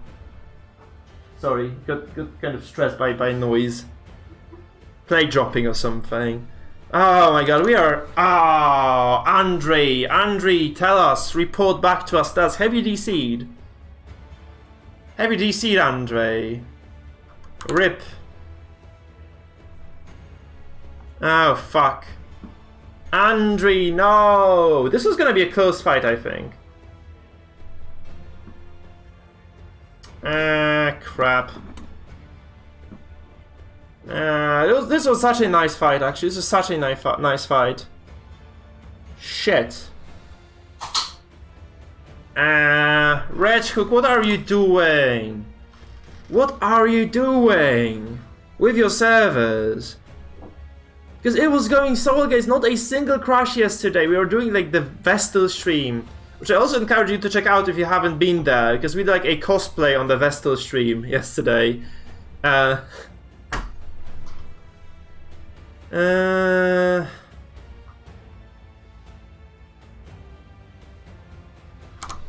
my god. So he's just waiting? Is he, are you waiting for me to just leave, Andre?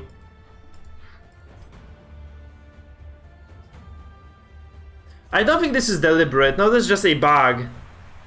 That's just a bug. I don't think he's just doing this on purpose.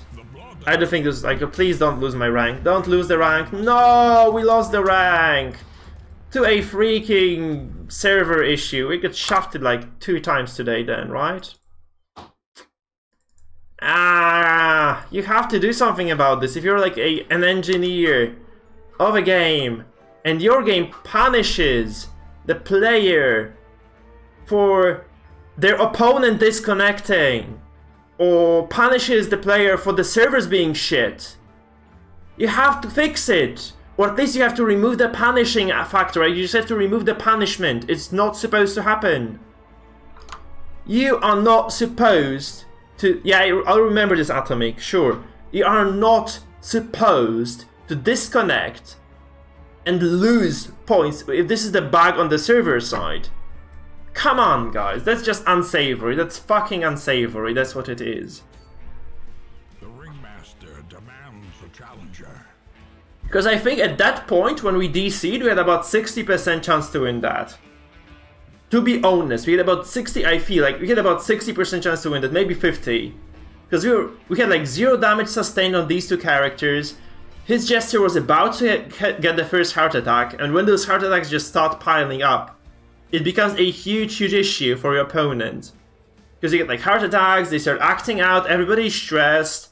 Like he has to start damage control because everybody's at 0 HP permanently. And then like one, unlucky moment happens and you suddenly just lose the game. So that's how I feel about this. It was just kind of unfortunate here that this happened to us. This sucked, yeah, this was kind of unfortunate. But guys, on the other hand, you have to say that this is just a beta. I feel this is like still a beta phase for this game. So, oh, my friend, what have you done? Oh, what was that, my friendo? He's playing a control. What is this?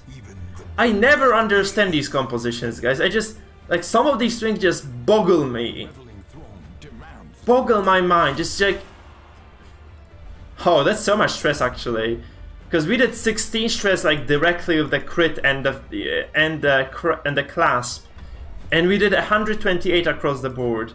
I just don't see this composition. Like, this is just a healer, right? What the fuck is this? Because obviously he's using this for riposte, right? He just uses this for riposte on the highwayman, but yeah, no. I think it's safe for me to do this on the first turn. Never mind, because I felt like I had like enough dodge to dodge most of those attacks. I should have also started. I messed up. I should have opened up with the Manatarm just bellowing this guy. I should have just bellowed this. It Pierce does a lot of damage, but it does fuckloads of damage. If it crits, and it crits, and it did fuckload of damage. A metric fuckload of damage has been done to me. So he has a finisher, single finisher on the Highwayman. I guess I have to just play forward, right? I just have to play forward. Ouch, that riposte was painful to experience, but I guess that's just what it is. Oh, we got a dodge here though. Yeah, that's kind of fixes my mood a little bit. Please dodge. No, okay, this doesn't do much though. So you already have bellowed him a little bit. That's fine. We have a lot of protection. That's also a nice thing, guys. If you have the Houndmaster with this Pitfighter's helm, he actually absorbs a lot of damage. So bellow, 20% less damage taken from riposts. Protection, another 20% damage taken less. So if minus 40% damage taken from the riposts as it is, it's a lot, guys. It's just a lot, right? It's just a lot of stuff overall. So that's just what I'm saying, guys. I think it's kind of good. Crusader, Man at Arms, Houndmaster. Yeah, that's a very strong composition as well. I just like Abomination for this bonus in just he has just a lot of passive stress that he does.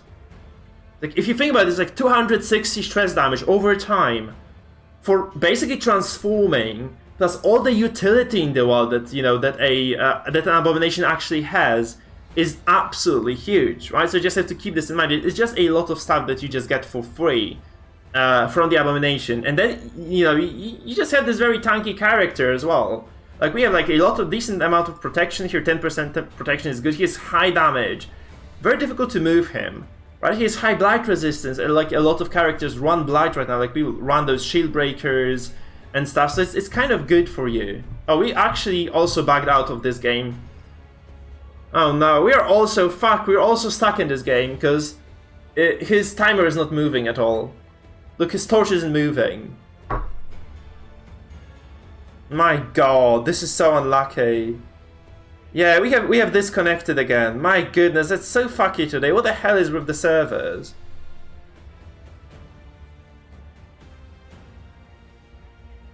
What is wrong with the servers, guys? What is wrong with the servers? So in the meantime, guys, since we are kind of stuck in the loading screen apparently, quick reminder, Reno. If you're on Twitch, check out my YouTube. If you're on my YouTube, check out my Twitch. Links in the description below. If you haven't subscribed yet, subscribe. Do it for the stream, do it for yourself. Make yourself feel better. You're gonna do some good deed in the evening today then. And yeah, you can also join the Discord. There's a link on YouTube in the description for our Discord, community Discord. We announce the streams there, we announce tournaments there, we have meme section, we have pictures, we have dog pictures, we have everything you might want to have. So if you haven't really been a part of a Discord community before, that's a very good community to start with. I'm about to leave this game and like add a single more point to the shafted meter. And we're definitely gonna win this, by the way. We're definitely gonna win this. Fuck this, it's like four times shafted today, right? And we are like, we haven't lost a game, right? Because we won a game because our opponent got shafted before.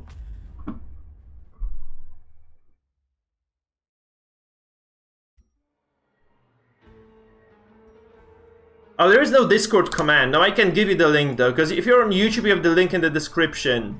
So I'm just gonna give you the link, my friend. I think this one still works. This one is the valid link, because we're like making some changes to the Discord links. And I think this one is okay, because I generate like permalinks now. So I'm just gonna post like our link on chat, okay? Discord here. Yeah, let's do viewer games, honestly, because this game is just, I think like it's too unstable for me to do something else. Let's just do some viewer games. Or we could just, I don't know, actually...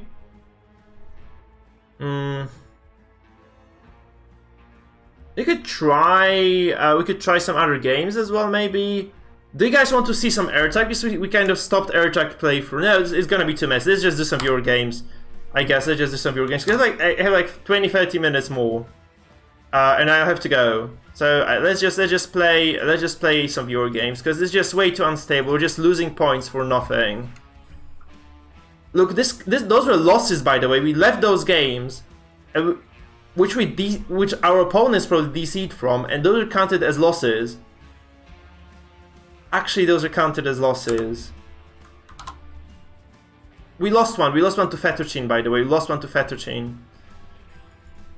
But it's quite sad. We played 2 games today, in fact. Yeah, like, I can't do this because I'm streaming. I can't wait for my opponent to leave, right? I just can't wait for my opponent to leave, because it just doesn't work. For me, it just, people will just leave my stream, and it's gonna be, yeah. Okay, Shepard, so come on, let's play this. And you are Cetra, right? So I'm just gonna invite you. So go ahead and try to build. We're gonna do like 2 viewer games today, I think. We're gonna do 2 viewer games, and I'm gonna call it a day, because the servers are way too shitty. So you guys would like to go second for the viewer game of the day, yeah, just volunteer in the chat, and we're gonna play that. We're gonna play that.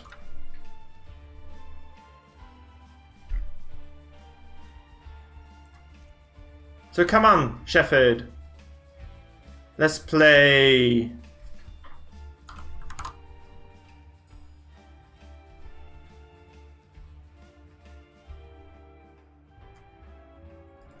I don't know. I have no idea how their server infrastructure works.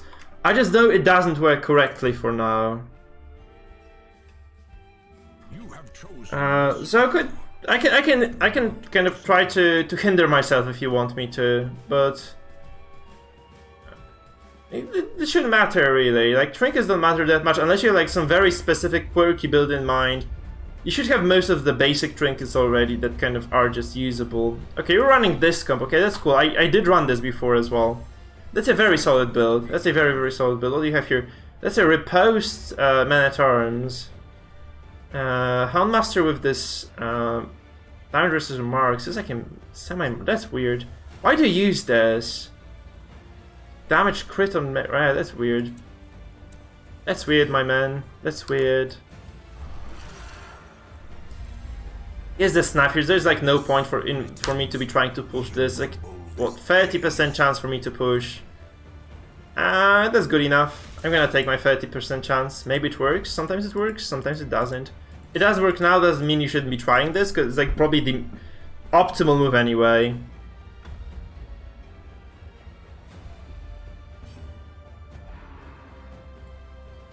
Yeah, Atomic, you will. You will. Unless you want to fight next, like if you want to play next game, it's also fine by me, man. It's also fine by me.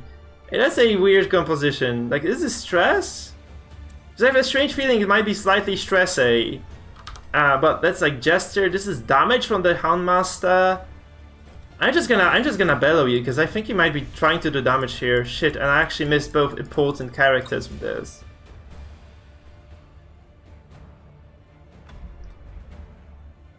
No, he just can play only on Sundays, I think, that's why.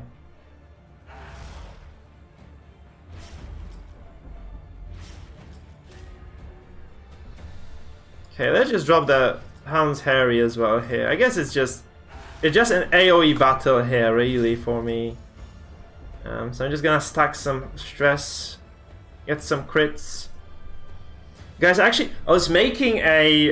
we're making tacos for tomorrow. Like, we're making some stuff. Like, I was using the... there's habanero peppers. And I forgot to put a glove on my hand.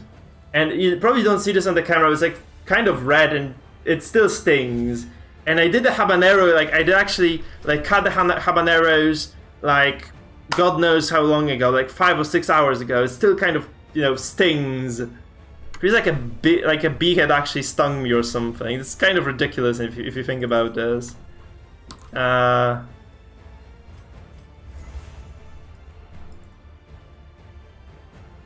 So yeah, it's kind of weird actually. This is the second time this happens to me as well, where you just kind of hope those super spicy peppers and yeah. I actually had like a normal chili growing on my balcony, and they were usually okay. They were usually not that bad. Like they were just spicy, right? But this one freaking pepper that grew on that bush was like ridiculously spicy for some reason. And like I cut it, and I think like my brother was actually like doing something on the cutting board later, on the same cutting board I was using, and he just also had like hand burns. Like we both had like our hands burning for the duration of the day. It's very painful. Yeah, Coltrane handed on stream, right?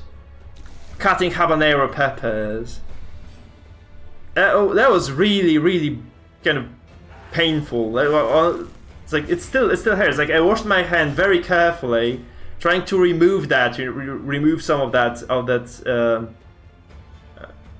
capsaicin. I think is the substance, right? But it just isn't enough. I think it just isn't enough, guys. I think it just isn't enough. Oh yeah, my brother is here actually. Yeah, we made a pizza of those with that pepper, and actually it was so difficult to eat it because it was just real hell. Yeah, it was real hell, guys. And I repeated the same mistake today, but I know that habanero peppers are spicy. I just forgot about this when I was cutting them. So yeah, that's the problem. I hope my friends, I think they will enjoy tomorrow because I made like a lot of habanero fillings for the tacos, and yeah, that's just gonna be funny to see how spicy this is for them. Because I think that they are kind of not that much into spicy food, let me say it like this. So, by the way, who am I playing here? Shepard, right? It's Shepard. Shepard, I think your Jester shouldn't be 4th. There is no reason to keep your Jester 4th. You should keep your Jester 3rd at worst. Because he's in a very, very bad spot right now. You probably have noticed this, right? But he's definitely in a very, very bad spot. Like, you can solo forward, sure, you can try to solo forward. But first of all, you can still get pushed out now. You have 65 dodge, obviously, but I can just kind of almost guarantee that I push you out. So I'm just gonna try this. I'm just gonna drop the accuracy buff here, and I'm just gonna try to push you out. So the solo is actually okay for you, I suppose, but I don't think it's gonna do enough for you, though.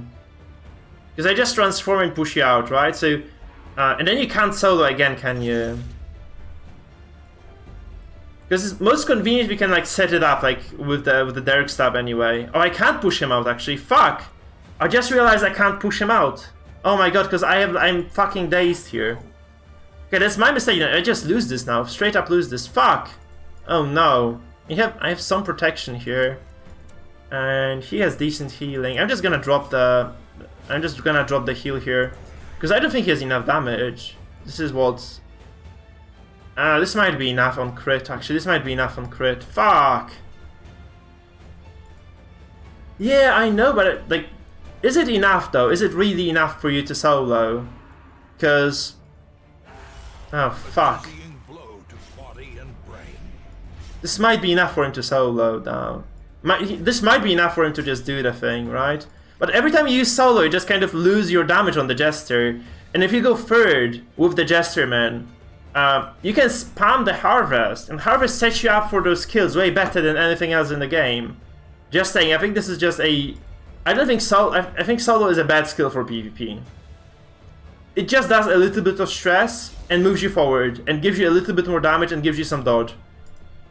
So overall, I don't think it's a strong skill. I would never recommend using it, right? I would never recommend using this. So 1 damage doesn't do much to me. The nice part is obviously he hasn't taken any bellows here. He hasn't taken a single bellow here. So that's kind of the problem for me, I guess. Masterfully executed. So he is kind of safe in this regard. So he's gonna try to kill my Houndmaster, right? I don't think he has damage for this yet. I feel like if you are just third and you harvest consistently, these guys will be almost dead right now. These guys would just be almost dead right now. And now they're just very, very far from being dead. That's what it is. And that just, you know, you should be focusing... I know, I'd just be using the Reign of Sorrows. Just try to target the Houndmaster here. Seriously, I'd just be trying to target the Houndmaster here. Absolutely would be trying to do that. Because look, you get pushed out right now, right? You get pushed out. And you have just Derek Stab now to move forward, or you can use the solo again, which doesn't accomplish anything for you.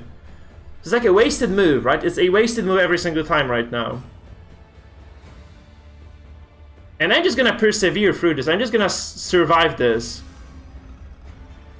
Because I'm gonna go first now again. And I'm just gonna... Oh, I can't go first now. Fuck, I can stun you though. I can just stun you now. Oh, you have 80 dodge though. You have fucking 80 dodge. God. Sis, I made a mistake today. I made a... Let me put it like this. I made a big mistake today. So, I told this on stream already, so I'm gonna tell the story again. Oh, fuck, I just killed myself. So, what I did, I just lost my Houndmaster. Shit, I just lost my Houndmaster here. Fuck! I wasn't paying attention. I should have just waited. I should have waited. Ah, I should have waited. I'm so angry now. Oh. So I was cutting habaneros. I didn't put my gloves on, so my hand is burning right now. It's like fucking poison in those habaneros. It's fucking poison in there. It's okay though. We lose this. Oh, this was gonna be a kill anyway. Then this was just gonna be a kill. So we're making the taco filling. Yeah, and I lost my hand because habanero apparently burns like fuck. If you just don't pay attention to what you're doing, and I wasn't paying attention to what I was doing, so. Ah, crap, we lose this now for sure. I haven't done enough. I think I just haven't done enough here. pretty positive that I have not done enough this game to warrant any sort of win chance. Oh, rubbing your eyes is even worse. Yeah, I rubbed my nose once with chili peppers. That was painful.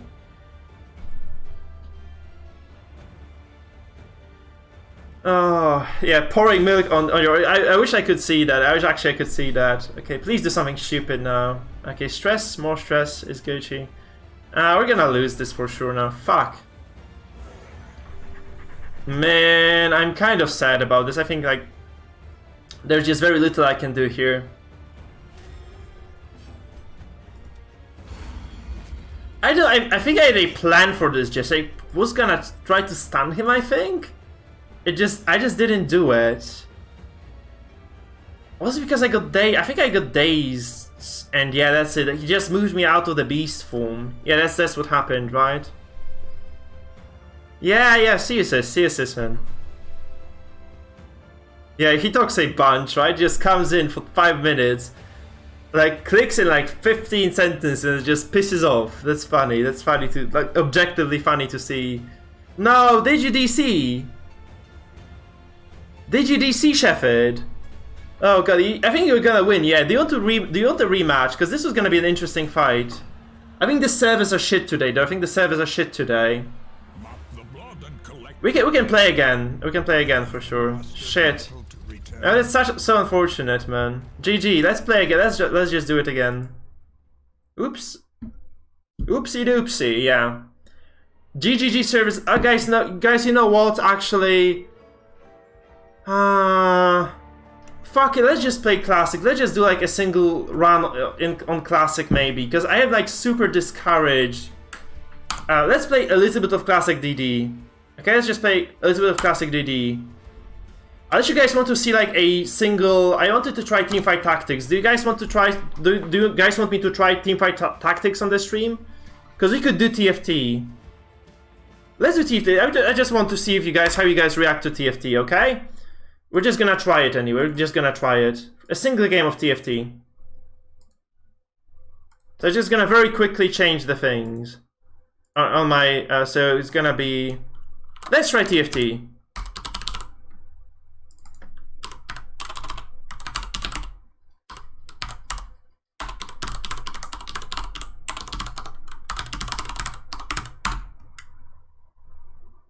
Let's see how TFT goes for us, okay? I'm just very curious. So it's gonna be Teamfight Tactics stream. Chill. Because this game just doesn't disconnect, okay? This game just doesn't disconnect. So let's just try this. So let's just... yeah. The client is in Polish. I just have to change it to English. Shit. Because the thing about TFT is, guys, that I actually uninstalled TFT. I mean, I installed League of Legends some time ago, and I just downloaded it today because I've been playing a little bit of TFT on my phone, but I have not tried the new season before, so it's kind of new stuff. I'm gonna kind of lower the volume. I need to change the language, so I need to log out and change the language still.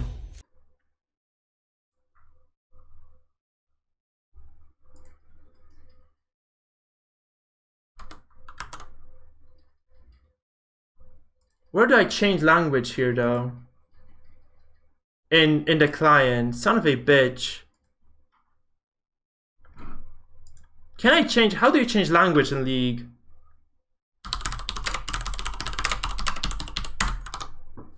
Oh, I see. There's an option bar here. Okay, there's an option bar here. I just need English. Need English here.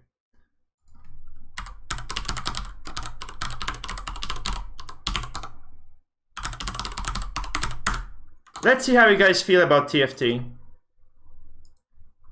I just need to change my Twitch game title as well. Have you guys played TFT at all?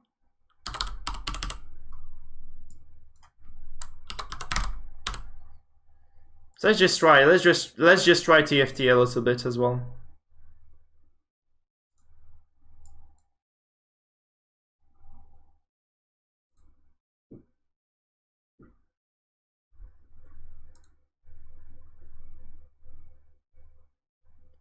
Was the game too loud for you guys as well? Was the game a little bit too loud for you?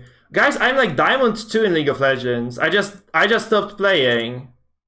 Because I got super frustrated by me being forced to babysit my teammates. I'm not a babysitter, right? I'm not getting paid to play League of Legends. So, and if I just have to sit with somebody else's kids for the duration of that, it's just not fun. It's just not fun. I need to reset the master volume here. I think it's gonna be enough. And we're gonna be Gucci here. I can go back to normal volume. So. I need to switch to this, right? That's gonna be League client. So. I know what rank I am right now because I haven't played in this new season. I'm Platinum 2, but I was Diamond 2 last season with Caitlyn and with Ashe. So I'm pretty decent at League, guys. I'm pretty decent at League, actually. So let's just play TFT. And I was like Diamond in TFT as well at some point, I feel. Now let's just play this. Okay, doesn't matter what you play here. So we just pick up the game and we go. Yeah, I can switch now. I can switch to the stream, right?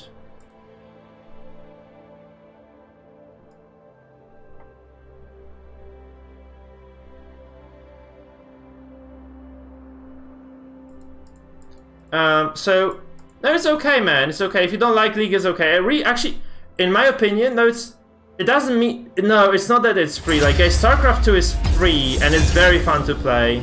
So I disagree. Like, there are a lot of free games that are fun, and League of Legends was very fun for me. You know, it's like when I was younger and I had unlimited time to play. When you have unlimited time to play, like, games that are annoying to play are okay. But when you grow older, you have like limited time, limited resources. The classic League of Legends can basically be like an evening spent on playing the game that hasn't actually rewarded you with a single, you know, positive experience. So that's the problem with it. So, like, I think TFT is good, but like I think League of Legends in general is good. If you have a team on League, it's like such a blast to be just playing on a team in League of Legends. So, yeah, but if you just don't have a team, though, it's very annoying because you're just playing with random people, and it's just not fun. It's just not fun.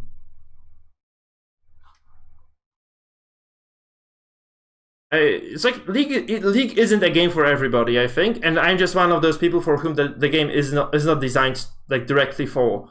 But I can appreciate it. Like, still, I think it's a very good game in terms of like how it's designed.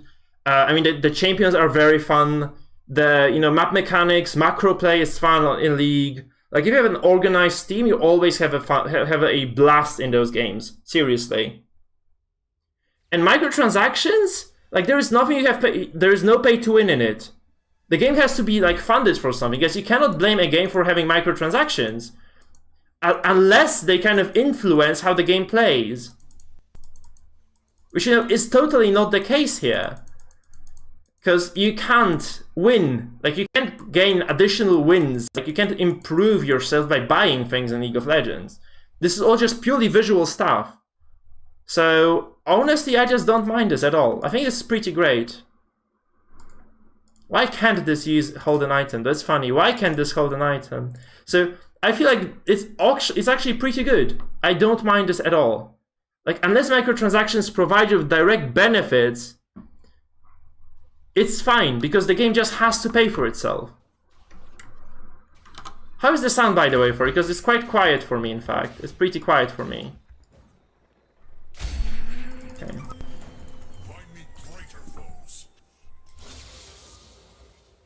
Yeah, you can get any champion. You don't need every champion in the game to be good as well. Like, when I got my first account, I was shit at it. Like a lot of champions unlocked. Like 90-100% champions unlocked on my very first account. Shit, I'm just gonna get Ziggs here.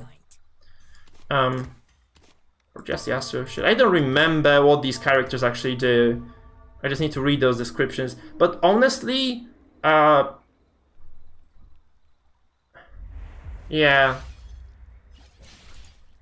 It's like you don't need every character, you need a single champion you're good at most of the time, maybe 2 champions.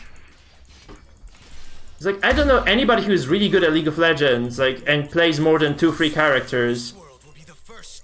Okay, I know people like this, but they are very rare anyway. They're just very rare. Okay, I think I need to sell this guy. And I need to get like Ziggs into the lineup and maybe start thinking about like what I want to do with my other stuff. Let's just get like Caitlyn here and pull out the, pull these guys out. I don't know the current meta here, so I have no idea what we're kind of playing into as well, guys. I have no clue at all. Like, I'm super clueless as to what we're kind of gonna be playing into right now. So let's just see.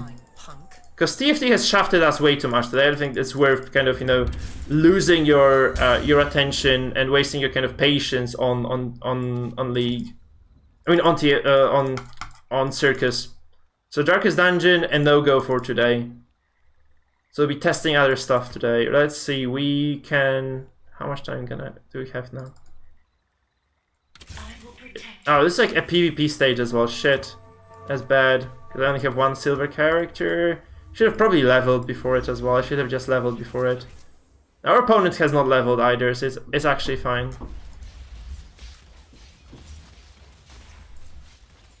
Okay, that's fine. Now we lose this. I think we lose this. Yeah, this guy has full Rabadon's Death Cap here.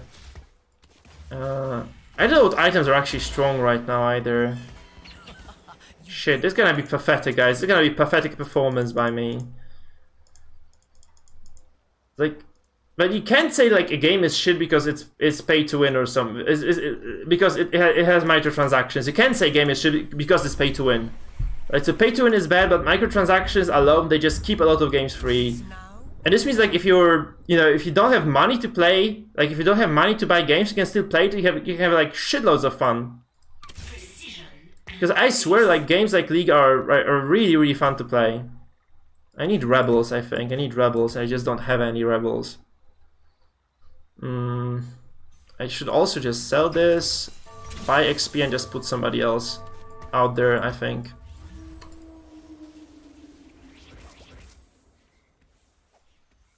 So that's the deal, guys. That's the deal. So I need to level up here. I think I should start stacking money as well. Okay, I think we win this, right? This guy has nothing. He's just kind of stacking money. So at least kill him here. And we are doing quite okay for ourselves, in fact. We're doing quite okay for ourselves. I should be playing this in windowed full screen as well, I think. That's the kind of an issue. I just need to change the... to windowed, to borderless actually, to borderless, right? Just borderless full screen, yeah. Okay, so we can play Blade Masters, Mana Reaver. That's like I think Darius is strong, but he's no longer a rebel, right? I played him when he was a rebel. He was very strong back then. We have several Blade Masters here, which is very good, obviously. And yeah, what do we know? What else can I get? Like Celestial Protector, useless. I could try getting Darius, I guess. Could just try getting Darius.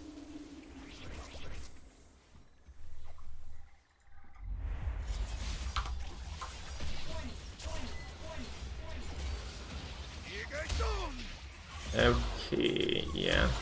That's not looking too hot. That's not looking too hot. Shit. Ouch, she has like a lot of damage here as well. I need to start actually using those items, I suppose. Would be nice to just... I think I just need to make a Locket of Solari and put it on Yasuo. That would probably help a bit. I mean, I'm not like in a terrible spot, I'm just in a bad one. So... yeah, let's see. I can get Darius here with the recurve, but I think Bow is still very strong of an item. Or I could just go for a BF sword here, right? Okay, I could just... Yeah, I'm just gonna go for the BF sword here. And Zoe. I don't know who is a rebel. Like, I don't know the characteristics of the new characters right now, so I have no clue what's gonna happen. We shall see. We shall see.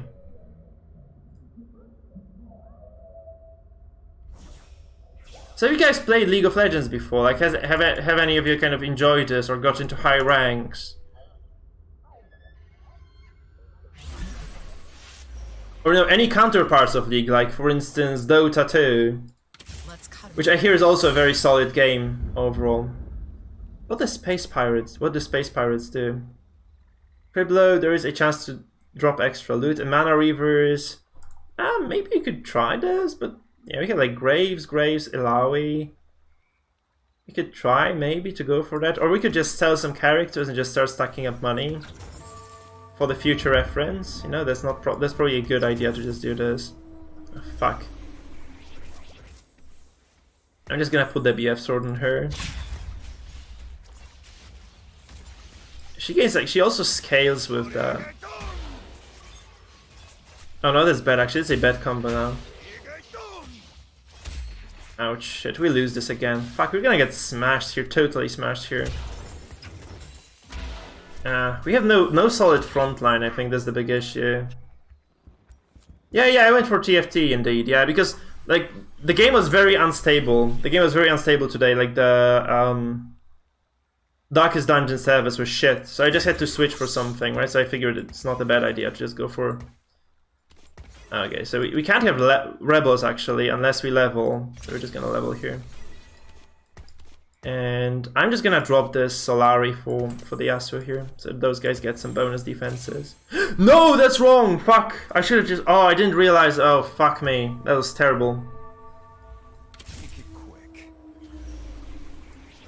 Oh my god, I just used the wrong items here. Fuck. That's terrible actually, that's just terrible. My Xayah got saved here by those guys, but this is just a lost shit. Oh god, he has so much actually, he has so much here. He charges up quickly, so it's not entirely a wasted slot, but that's just bad. I think it's objectively quite bad. I mean, I like League. Actually, I like League of Legends. It's just that it's just not a game for me anymore. I'm too old for it. I'm just too old for it, I think. Because I enjoy playing it, but it's just that it just doesn't reward you anymore, because you just need to spend so much time to get a single good game. It's just kind of heartbreaking sometimes to play this. It is just sometimes heartbreaking to play League. Because of that very thing, right? You just have to spend so much time in order to get like a single enjoyable game in League. Whereas TFT is just fine. It's a fun mode, right? It's kind of fun. Basically, it's just fun. I don't think fun is bad, right? Fun is not bad by any means. So I'm just gonna put this crit here on Xayah. Okay, we can sell the Mordekaiser and the Annie and the Rakan as well. We get some extra gold for this. Not the best loot for us, obviously, but you know, better than nothing.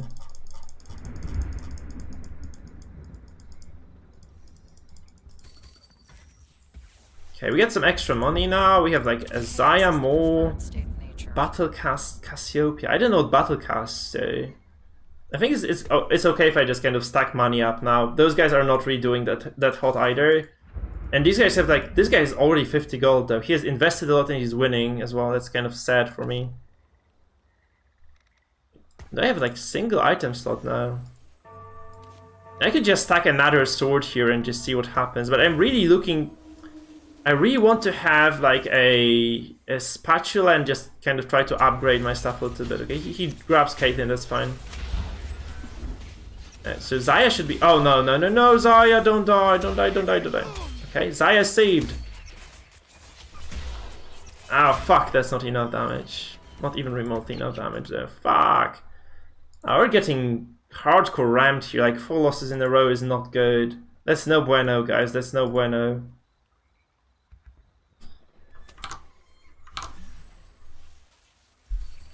Okay, so we can take... we have... Jesus, Sniper as well. Damage for each hex between themselves and their target. We could do like ADC, like, you know, backline to frontline composition of sorts. What do Rebels do, by the way? Rebels...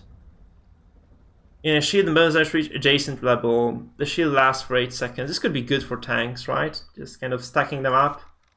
Maybe like Ziggs and Malphite then. That could be good. That could be okay for them, because they generate a lot of shield for each other. I could just go for a level later and just kind of, you know, try to... Yeah, that's fine, because since these guys have a lot of shield, maybe they just stay alive long enough for me to actually do something relevant in here. Maybe they do. Who knows? Yeah, I think that's actually not bad, right? Yeah, I think I win this now. I win this, yeah. So this is our first win in a long time. So actually getting those 3 rebels there was definitely a good call. Infiltrator, Vanguard, Chronomancer. There's nothing that I would like to have here really. I think I want to just level. I want to level here and just get a single more character on the battlefield. So that's 2 snipers. We have celestials, which is healing with damage. I think that's very good overall. I don't know who else is a rebel though. Yasuo, there are quite a few rebels. Actually, Jinx is a rebel, for instance. Like, getting rebels is a good idea, I feel. If snipers rebels, that's probably not bad. That's probably not that bad. And I should probably just sell Ziggs at some point once I get the refresh here. And this guy is going for like economy here, so he's just not buying anything. That's very good actually for me. Because I get like second win, I stop losing points now. So you might just kind of try to... That's not bad. The opener was kind of wild, but it's good. It's kind of good for now. I think it's kind of good. So is Lucian a rebel? Actually, I don't think he is. We want Jinx if anything, or maybe a Jhin. No, Jhin is a sniper, isn't he? Yeah, he is, but we just lost Jhin. Would have been glorious to actually get Jhin here. Okay, I'm just gonna steal Master Yi because he's a Blade Master. We have Blade Masters on the team as it is. We could just kind of activate Xayah again with that. Right, that would probably be quite lit to get the Xayah going. Let's see where it takes us. Let's see where it takes us, guys.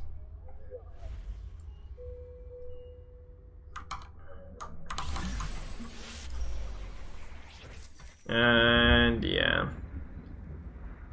So we have nothing again. We have nothing, absolutely nothing in here. Because is he a rebel? Yeah, actually he's a rebel. That's perfect for us then. Actually, this is really good.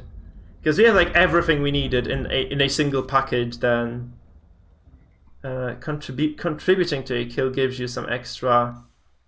I could just get GA for Yasuo though. I mean, I guess that's good. What is his ability? He's deals 75 with his basic attack. That's not great.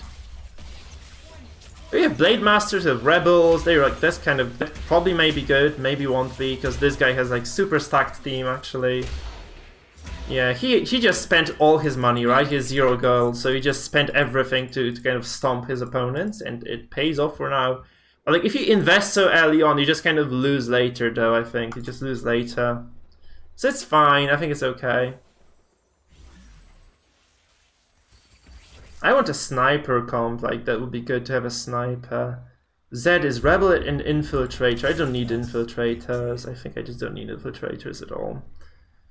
So I could use like getting the level 7 here and just starting kind of maybe going for Jinx. I think Jinx is good. Jinx would be nicer for me.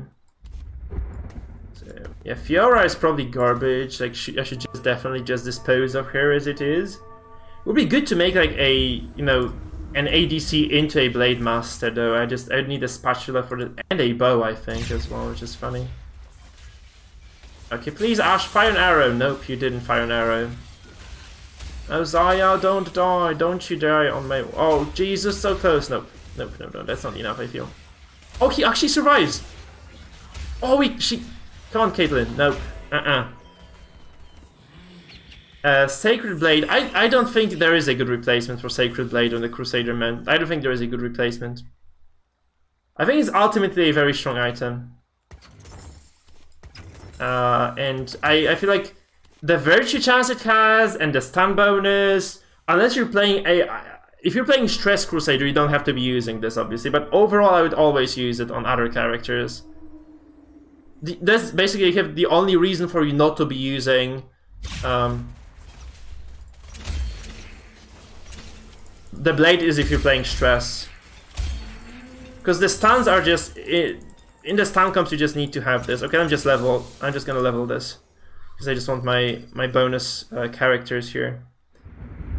Purple characters, right? Let's just refresh once and see what we get. Shit. And I feel like I should start investing into characters here. Something's telling me I should be investing into characters. So that anyway, Carson, I would always stick to that. I'll always stick to the Sacred on Crusader unless you play Stress. Or you play Healing, then you can replace it with the banner. Whether you play the Sustain composition, if you go to the link below, there's a link to my builds, I think, and you can find that build there. It is a possibility then for you to go for something else as well. Man, that's kind of sad. Because I don't know what to do. I should probably just start spending money. And just kind of try to hard force Jinx, maybe? Oh, we win against this guy, that's good. So we don't lose points here, for sure. So Xayah is just OP. Boom, boom, yeah. Dead. Nice, so that's very good. Because we also get to 50 gold this way, I think. The twin, right? Yeah. So actually, that's Vayne with... She's a sniper too. So I could try to ditch the Blade Masters maybe for snipers. Just get 4 snipers on the squad, right? That could be good. Now Vayne. We have 3 Vaynes here, that's Gucci, right? It's very good, just getting 3 Vaynes. And we could go for like, what? Armor and... belt? I think that's the red buff, yeah. Okay, good. And...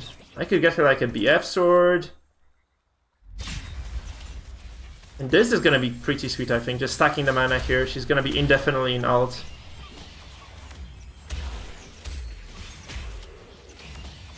Okay, sweet, sweet, sweet. Okay, Vayne is gonna be good, I think. Maybe not. Okay, she didn't dodge that arrow.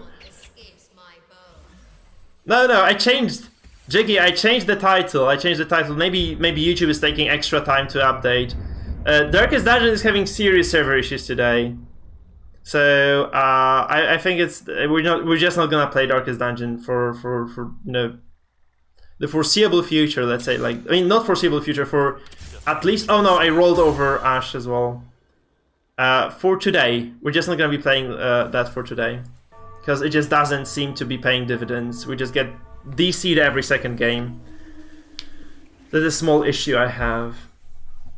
So we're just trying TFT here to see how the people react to TFT. I hope you guys don't mind us at all. I hope... No, not at all. I just hope you guys don't mind us. Because I'm having fun with TFT sometimes. Oh, we actually stomped this guy, Jesus. I hope you can enjoy yourself here, because this game is very fun. Like, if you have never seen like any of those auto battlers, this is probably the best auto battler there is on the market. So I kind of, yeah, I recommend you try TFT out as well. It's very fun. It's a very good mode. I want that. Oh no, I wanted the spatula. Shit. I want the bow now. Give me the bow. Bow, bow, bow, bow, bow, bow, bow, bow, bow, bow. Bow. Yes, we get the bow.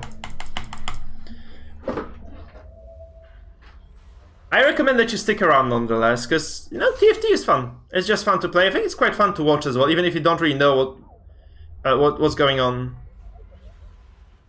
Lovely, man. Thanks for sticking around then.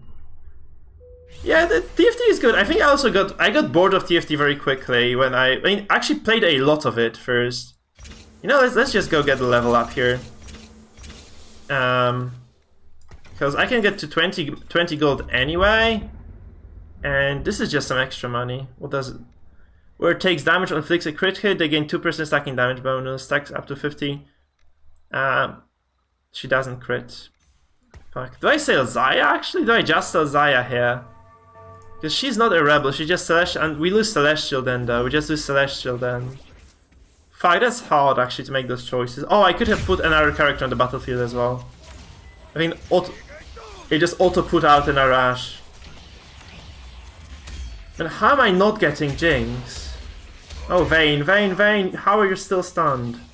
Oh no, oh, we just lose this? Did we lose this?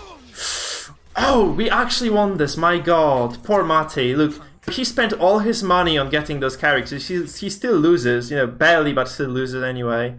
We can get a Riven here, I think Riven isn't bad.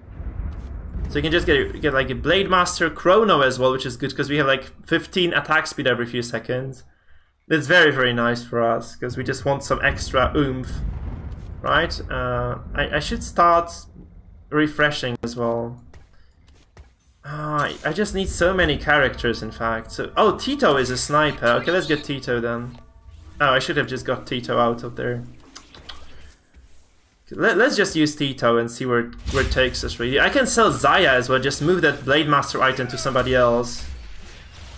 I can just sell Xayah because I need the BF. I mean the BF item on the Vayne. I think would be good to have that on Vayne. Oh crap! Close, so freaking close. Actually, so freaking close.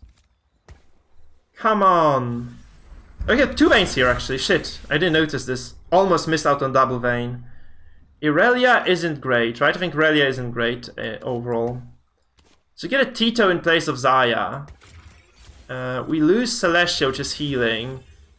But we gain quadruple Sniper, which is good. So let's just sell the Xayah and just move the item to somebody who can use it better, like the Vayne. Let's just make Vayne the primary. Oh, you can't. In Galaxy, you can only equip 2 items per champion. Shit. Okay, so we need to stack somebody else now. After a reasonably powerful level, then. Okay, we have. Just a single item isn't good, right? Because this. Oh, there's an arrow on here actually. Oh, there's a cloak. That's not bad then, I guess. So we can stack this. We can get Jin as well. So that's kind of, we can replace Tito with Jin, and that's gonna be good. Like Jin with this is gonna be Gucci, I think. The bow and that's terrible. ZZ Rot is absolute trash. Though actually Titan's Resolve on Jin won't be bad. I think it's kind of good. So we're just gonna move these guys a little bit to the left. I need to start selling these characters. So Xayah, no need for Xayah. If you guys have any idea, there's like, you know, huge potential for backseat the gaming right now, because I have no idea what I'm doing. So any sort of advice for TFT is always good. Oh my god, we're gonna get rot stunned, aren't we? Actually, Vayne is sniping. Vayne is actually sniping this. Oh, we are third. We're not doing poorly, actually. I thought we were doing like we're going like very. We're doing like shit, but we are actually doing very good. At this point, being like already being fed with quite a scaling composition, I guess that's kind of good. So we can get Jinx in place of Malphite. Just get a lot of additional stuff here. We lose some frontline though. We lose a lot of frontline. So these two guys, probably not the best tanks in the game. Let's face it. So probably a bad decision, like a greedy one at least. Let's see how it actually works for us.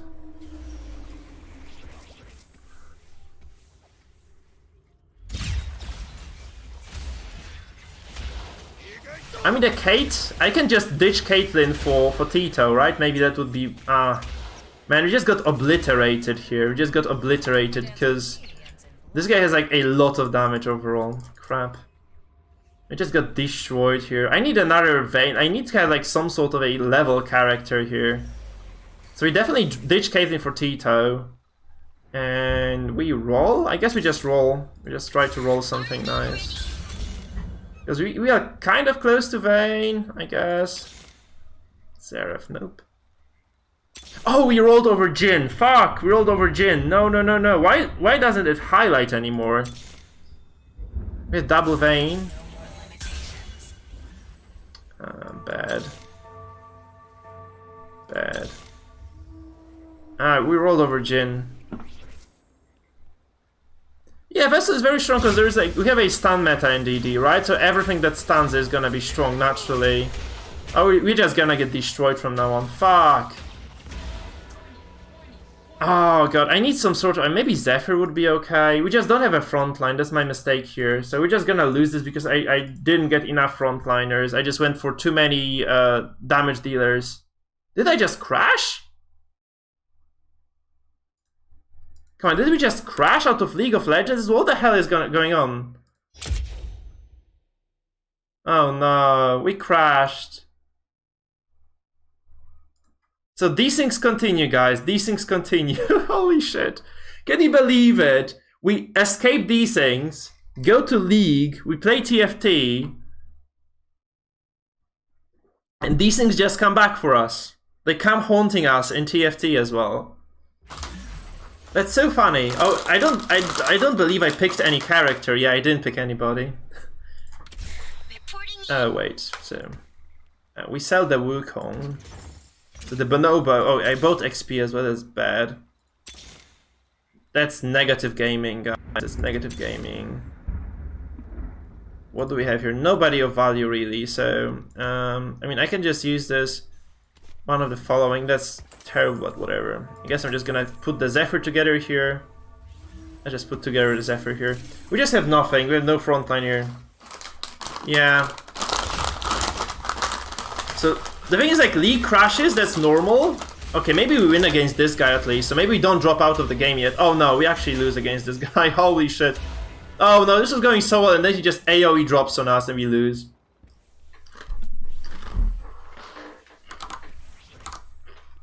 That's bad, because we just have 0 frontliners, I think. We just get swept by the AoE, and we have 0 frontline to kind of rely on in here. Yeah, we also lost Chrono because we dropped the Caitlyn there. No future here for sure. And I also bought experience shit. Okay, no, this is GG. Nah, there's nothing I can do. We're gonna be 5th, right? Maybe, actually, we're gonna be 6th. I mean, 4th, because this guy, like, who is ahead of us might also lose sooner. Oh, do we win this actually? No, we don't win this, right? He has too much.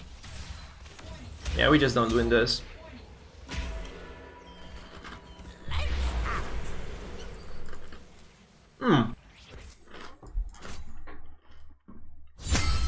Guys, going 4th? You're bronze 3 though. Going 4th in the first game of the... I think that's fine. Going 4th in the very first game you play in, you know, God knows how long, that's actually pretty fine.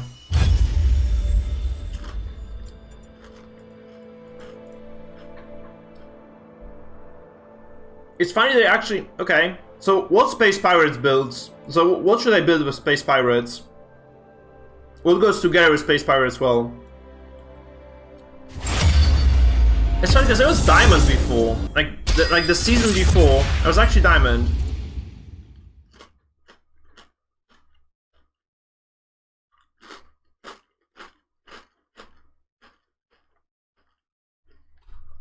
Access, my man. This game is called Teamfight Tactics, which you play from League of Legends client. So you just download League of Legends and you play it.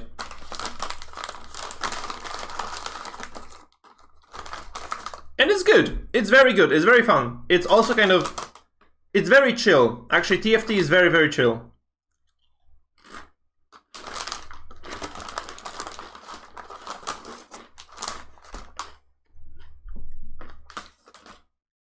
So if you get, you know, tilted by DD or tilted by some other online game, you can just jump to TFT and enjoy it. It's just that, guys. It's just a kind of a slow-paced, enjoyable game that you can just play without any worries whatsoever. Which I think is very good, right? I think is very good. Have a game that you can just kind of enjoy without having to worry about anything, because this is just a chill game. Though I think there's like, if you are trying to be like high level, like if you're just trying to be like this top-notch player in TFT, you certainly can be one. Because there's a pro scene in TFT, and there are like people who are crazy good at it. Like, I don't know if you guys have seen Polt. Like, he's an old SC2 pro who came back from the army, I think. He started playing, he was playing a lot of SC2, obviously, but he switched to, he just started playing some TFT, and he got super good at it very, very quickly. And he's like rank 1 right now, I think. He's like rank 1 or rank 2. And he held like rank 1 for a very long time last season. It's P-O-L-T.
lucky.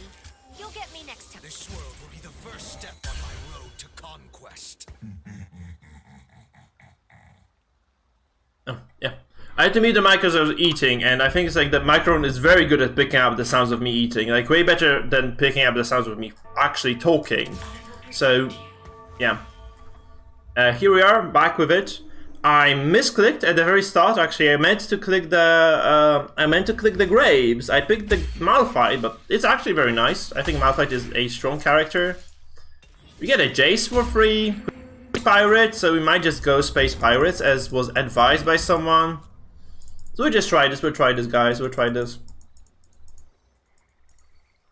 And actually, like, getting Malphite from the very start is very, very nice. It's obviously, like, pretty cool stuff. And Jace is good at doing damage, so maybe that's not gonna be so terrible. We could try, like, Chrono mixed with this. I do need a damage dealer, though. I just do need a damage dealer, right? So I could try the Rebels, maybe. Let's see that. Let's just see how the game kind of progresses from here.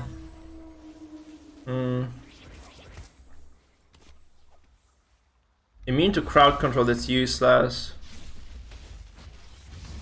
I mean, these guys are gonna be a freaking stone wall here in the front. Don't think you can threaten these two, right? You just can't threaten them at all with anything, because they're just so tanky. And BC just kind of signed his death sentence here, yeah. Look at this, he hasn't even lost HP this fight at all. Only now does he lose some HP. Oh, come on. Okay.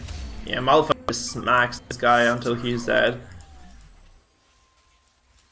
Jiggy, I think, yeah, this may be a bit too cartoony for some people, right? I agree with you, but I personally just like it. I personally just enjoy it. I know that League this kind of presentation doesn't resonate with everybody, right? I just don't mind it though. Okay, so we can get Leona now, and we can probably try to get like another Ziggsy, and just kind of go with this, I guess. Just get Leona out on the battle. Oh shit, we can't. Fuck, the plan was actually to get like, the plan was to get a level up, or just to get a Leona out and about. But yeah, that's gonna be trouble now. Oh my god, he set up so poorly though. Holy shit, he just lost to the single Jace, didn't he? Did he just lose to a Jace? He just lost to the Jace, guys. He just lost to the Jace. Holy crap! Like he just got obliterated by the To The Skies. Oh, you love to see that though. You really love to see that. That was kind of funny. That was kind of funny. I'm gonna lie, that was really good. Can I go for like more? Feeling lucky. They are space pirates, so we have those guys going for us. We lose the Vanguard unless we. Oh, that's the problem, right? So we actually no, we have the Vanguard anyway. The question is like, who is better Vanguard then? And it's hard for me to tell right now. It's kind of hard for me to. Let's just get another Malphite here. He's a Blaster, so maybe getting Jinx into this, like these guys plus Jinx would be good. Vanguards have like bonus armor, which is obviously pretty nice as well. So if we get a win here, we get enough money to afford... do we win this though? Yeah. We should win this, so we should have enough money to kind of get, 10 gold, so this means like we have bonus income from that. I think like we have such a strong opener here that we can just start saving money, because these guys just never die. They just run over their opposition. Okay, I need to sell someone. Let's just sell Ziggsy. Because I think I need the Space Pirates to be kind of going with this, moving forward with this anyway. So let's just kind of start stacking those damage items. So maybe let's just go for Xin Zhao here. Though I have not lost a game, so we just have to kind of wait. Because the deal is like, the higher you are up, the later you're released from this kind of prison on the carousel, right? So you just have to wait longer, basically, for your turn to pick. I want my Xin Zhao. Come on, give me the Xin Zhao. Yes. He wanted that. He actually wanted the glove. I'm curious if you've played Last of Us 2. So there's so much hate for it. Anyway, I have not seen it. I have actually not even watched it. I think like there are quite a few streamers you can see who are playing this to kind of refer to better than referring to me. Because I'm not versed in Last of Us at all. I have not played the first game either. So probably not the best person to come to with this question though. No turning back now. Okay, I have Blaster here, Chrono Blaster. Is there anybody Chrono here as well? No. We just wait. I think we just wait. Oh, I might be overspending here, I might just overspending. If we win another one though, we should go to level 5 and just start spending, like start getting those high tier characters more commonly. But I think like realistically we can get our Malphite to level 3 very quickly as well, very early on. Though like we have a very solid frontline as it is, so probably it would be just smart to stack up those coins a bit. Okay. Yeah.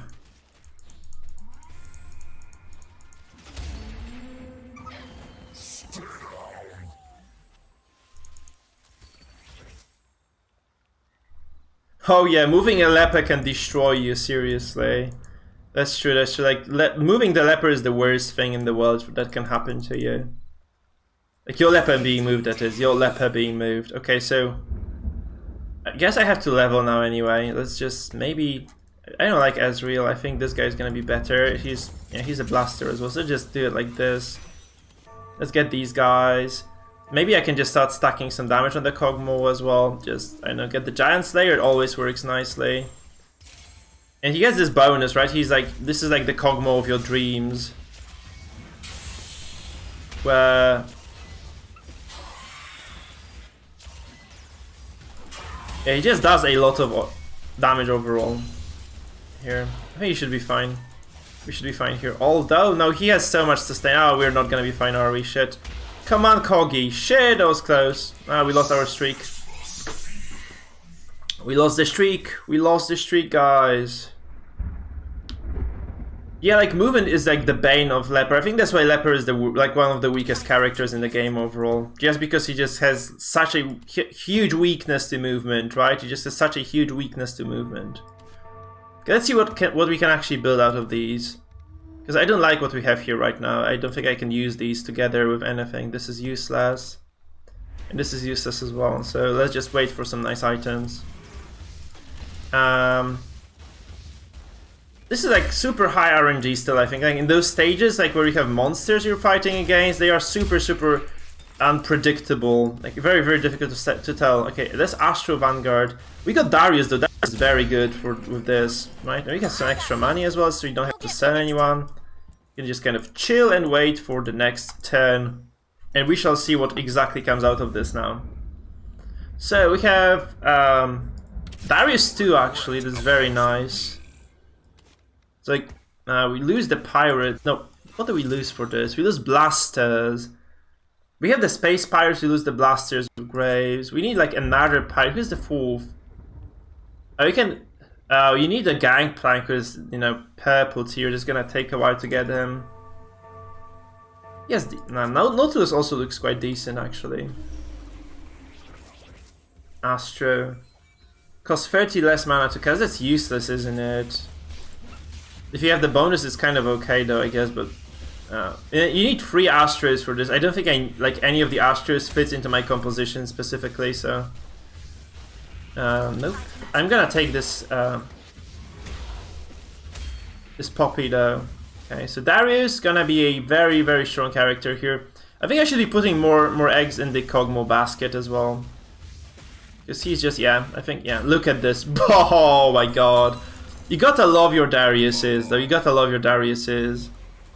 Holy crap, seriously, you just gotta love your Dariuses.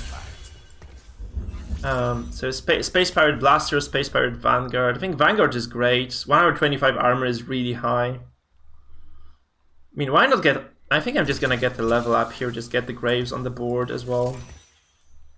We don't have Rebels, so that's gonna be kind of useless here, but if I could get Jinx on top of this, we could have Rebels, I think, as well. Because he's a Rebel. He's not a rebel. So she's a rebel. No, she's not a rebel. We just need to get some more characters here. Yeah, and he just juked them. He dunked them all. Oh no, he died to reflects of sorts. I think he just died to reflects there. Crap. Oh, we lose this. Oh no. That's not enough damage. Not enough damage. Close, but not enough. No cigar. Let's sell the Ziggy. Let's sell the Ziggy. He's not gonna be used. We don't want Ziggs anymore. I don't think we really want Leona either. Because if we're going Space Pirates, we're going Vanguards. I don't think Leona fits into this kind of narrative we have here. Yeah, is he a sniper? He's a blaster as well, so we're just gonna go for, we might just go for Kog'Maw here, really. We'll see how it goes, actually. We'll see how it goes. I mean, Jin is overall, I think, like a solid pick, right? Every fourth shot, I think Jin is a very, very solid character to kind of take, just regardless of what's happening in the fight. We have no Darkstar characters, obviously, but I think that's a big deal. Let's sell this. Let's sell the Leona as well. We don't need the Leona for sure. We have like such a huge front line as it is. What we need is like a bit more damage, that's all. Look at this poor guy, he has nothing. Does he have anything? Jeez, do we actually lose the guy who has nothing? Because he spent... Ow! No, we lose the guy who has nothing because he sniped my freaking Kog'Maw. I need to move my AD carry somewhere. Because he spent all his money. It's just like such a weak composition anyway. Probably just, you know, strong enough anyway for... to stay in this, but like spending so much money early on just never works in the long run. I mean, usually doesn't work in the long run anyway. He's like level behind me as well, with with me sitting at a hefty pile of gold. Okay, so what can we get here? Darius? Nope, I don't think we need Darius. You could like tier 2 Kog'Maw, for instance. That would be probably very good because he's yeah. I'm just gonna go for the Kogi. I'm just gonna go for the Kogi here.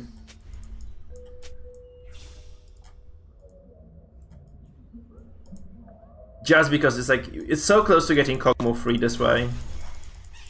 I could have probably gone for swords though. I could have just picked up a sword. It may have been better.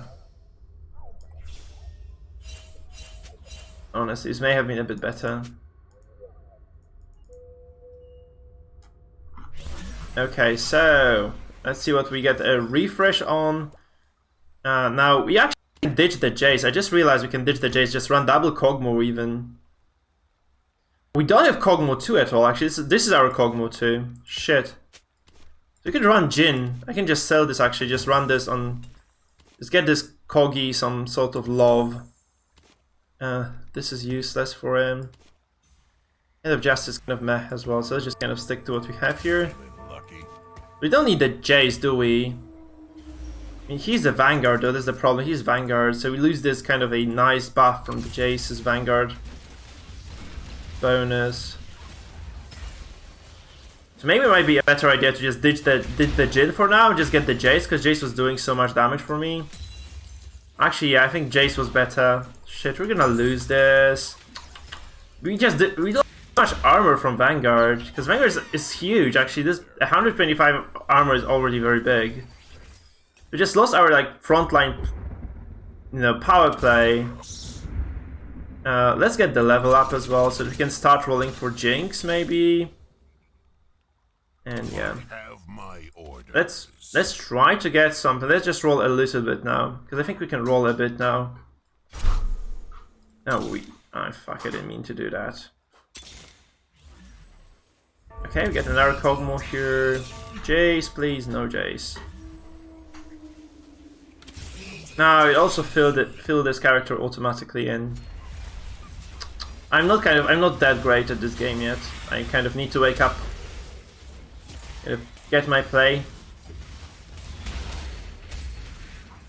Straight up. Okay, the Darius is gonna win this. Good. So we get a win. I think we're in a pretty decent spot right now, all things considered. We can try to shoot for like Poppy free and Malphite free. That's very nice. Yeah, but do we really want to roll a lot of money, or do we want to just kind of sit on our reserves here? Definitely Kog'Maw 3 would help, right, as well. Kog'Maw 3 would definitely be a huge asset. We get this PvE setup now, so you can just kind of relax a bit. Okay, let's see what I want some nice AS bonuses here. Nope.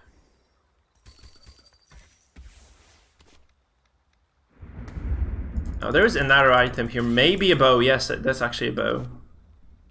That's very good. Okay, Kog'Maw is going to be very strong. Oh, we got double Jinx as well rolled. Holy crap. So we can just ditch this guy and yeah. Get Jace even in place for the Vanguard bonus and just start rolling, you know, stuff for Jinx maybe a little bit. Also, maybe just getting Rabadons on Darius isn't a bad idea. Who fucking knows? Hey, good luck, Carson. Good luck, Carson. Okay, he's healing from Soraka here, but honestly, this Kog'Maw should be fine. Just doing what he does. We lost the Darius in the process, though. That's the problem. We lost the Darius in the process. Ouch, shit. We did lose the Darius in the process there. I mean, we could try getting Graves too, but I don't think I can sell anybody like that would be, you know. I can sell the Jhin actually. I don't think Jhin was gonna accomplish anything for us here. And I could buy some experience again, just get the level. That's gonna cost me too much, right? I'm gonna roll a little bit to see whether I can actually get some of those. Okay, we get Jace too, that's good. And I can just move this around a little bit. Maybe that's not gonna be entirely terrible now. Yeah, Vanguard, Blaster, Space Power, that's not bad. Since Jinx is Blaster as well, that's kind of good for us. But I obviously need some items for Jinx here.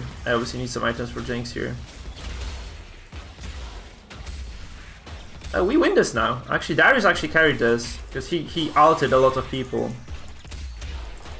And yeah, that's very good. I got lucky. Because he's also out of money, so we're gonna stay alive long enough maybe to see...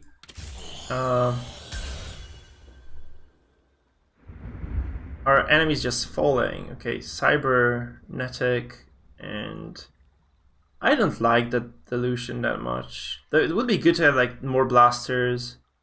6 additional attacks though, it would be sweet to have that, right? Like, who else is a blaster? Lucian and Ezreal. I'm just gonna get the Lucian here then, just kind of sit on them for a while. We have like a lot of health to kind of use.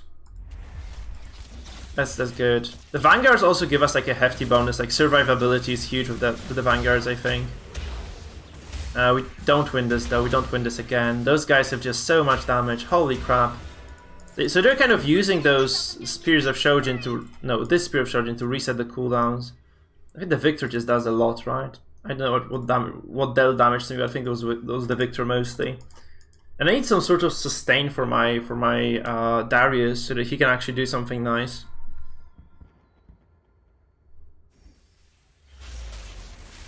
Okay, we're kind of down in the standings, so we can definitely pick up somebody useful here. The spatula. I need a sword, I think. I just need a sword here for the Jinx. That would set me up for good. If I can get the sword here, that's gonna be amazing.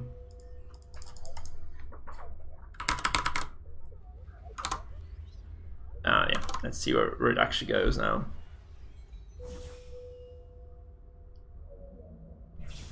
Also in this, like, you pull characters who are already like 2 stars, right? You pull characters who are already 2 stars, or can be 2 stars anyway.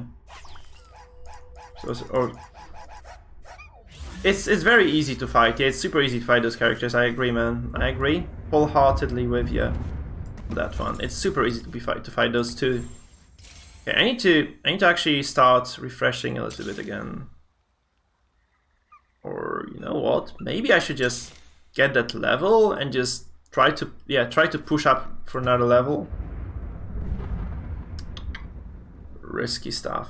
I can wait a little bit longer though. I can wait a little bit longer, see my rolls, and then decide. I'm actually 1 roll away from Malphite 3.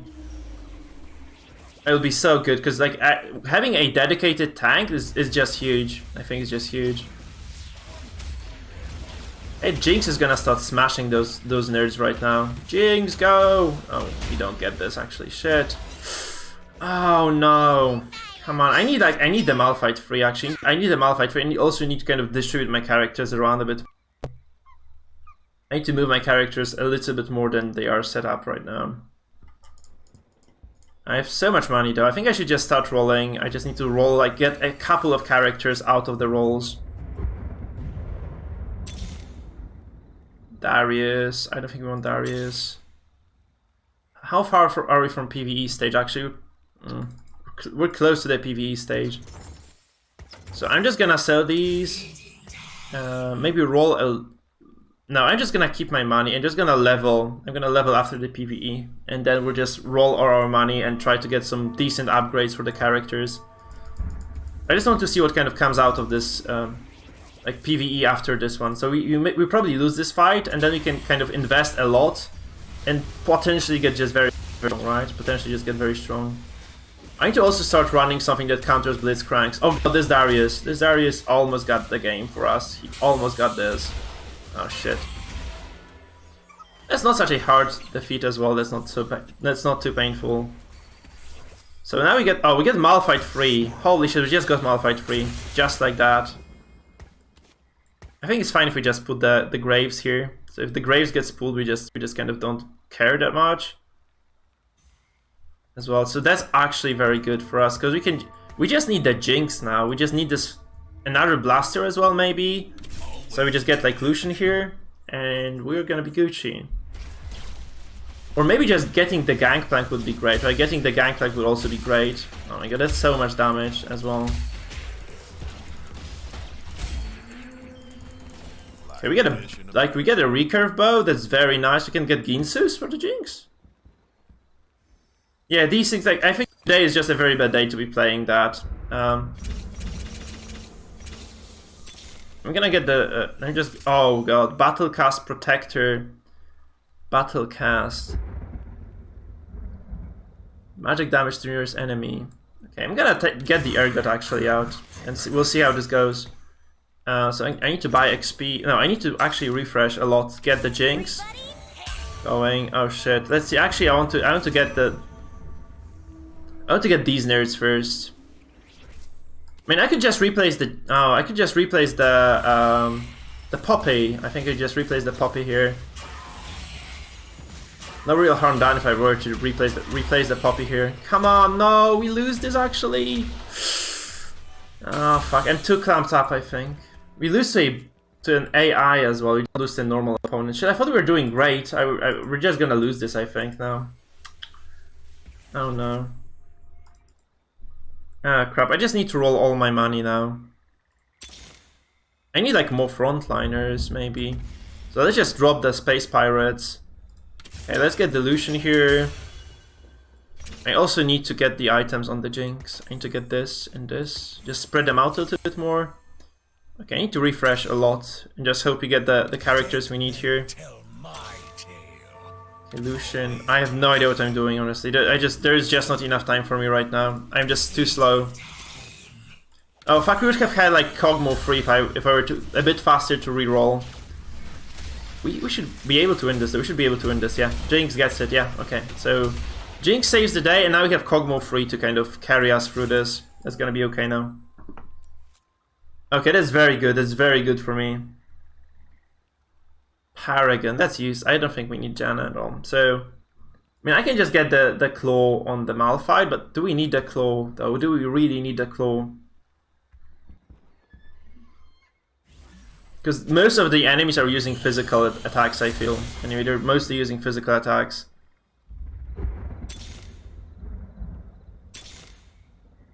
Okay. Am I rolling for something useful? No, I don't think I am. I actually should be just spending this for experience now. So we have decent front line. We have spread our characters a bit so that they don't just instantaneously die. I think that's fine. It would be nice to have rebels, obviously. Maybe I should just get the rebels, actually. Just get the Jace in there somehow.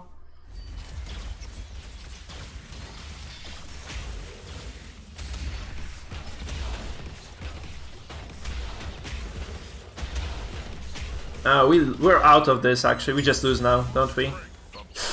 We don't. We barely stay alive. Shit. Oh, come on. I thought we were doing so well. This guy had like so many golden characters though. Man. Oh boy. What do I get here? I'm just gonna try to go for the Urgot here because I have like a lot of tanky characters. They could get, if I could get like a second Urgot here, maybe. Maybe this would have been good enough. If I could get like second Urgot. So Urgot 2 would be Gucci, but yeah.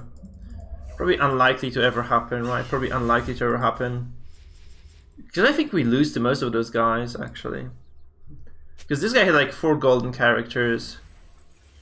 We just never win against him, right? But we probably won't bump into him again. Let's just roll for Urgot. We don't need the GP anymore. I think we just roll for Urgot here.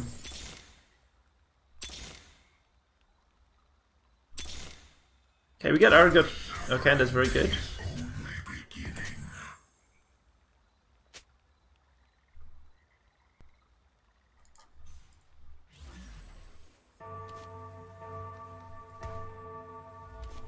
We could replace. I could have just replaced her with Jace. Just get the shield for those guys. I think. I got Jinx is out of position as well. She just dies to the Z here. Shit, shit, shit. That's terrible. Oh, we win this. Actually, win this. Holy shit. Okay. Holy crap! We actually won this. So we just ditched the Poppy. I think we just ditched the Poppy here. Just yeah. That's very good actually. That these guys are out, so we're gonna be 5th at worst right now. I mean, yeah. I don't think we need the Poppy as much as we just want to have the setup here. Because we don't get the Rebels anyway. This is Battle Cast. What do we lose here? We lose the... We lose nothing. We lose the... We have never had the Vanguard bonus anyway. I just need to level up right now if possible. If I get to, if they allow me to level, I just need to level. Okay, the Z jumps on the Lucian. Oh, I think. No, that's not a Z even. Oh my god, he actually positioned that fucking... Oh god, no. Oh, we're out now. We're out now. Are we out? Cogmo! Oh my god, we lost the Jinx too soon. Oh fuck, that's unfortunate. GG. Crap. Be a skin for both Butcher Circus or a new character cannot be played in single player.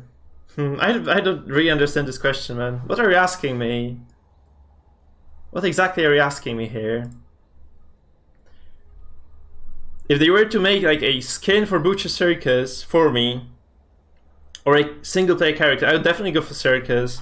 Because I'm not that big of a single player character, yeah, I'm not that big of a fan of single player. I like it, but I don't think I would play it that much, even if I had a character named after me or like made after me, so no. I would definitely prefer the skin in the Circus. I don't think they're gonna be making skins though. They might do something like, you know, microtransaction wise for the DD2 though. For like they may do like a real Circus for DD2, and they might just do microtransactions there. Who knows? Would be interesting to see that. Guys, I think this is gonna be it for today as well, because it's very late. I have to wake up tomorrow quite early in the morning, so thank you for sticking around. It was a lovely evening actually of this game, and with the, you know, very desyncy, unstable servers of Darkest Dungeon today. So I think we played a bunch of fun games, and yeah, I don't mind at all, guys. So thank you for sticking around. If you haven't subscribed yet, do that. If you haven't followed me on Twitch yet, link in the description below to do this. If you're on Twitch, link in the description to check for the YouTube videos as well. All is there. So I invite you guys to do that, and thank you for staying around, and see you on Wednesday, because I'm not streaming tomorrow. I have a day off. So thanks again, and bye-bye. I think it was fun anyway. I think we had a good run.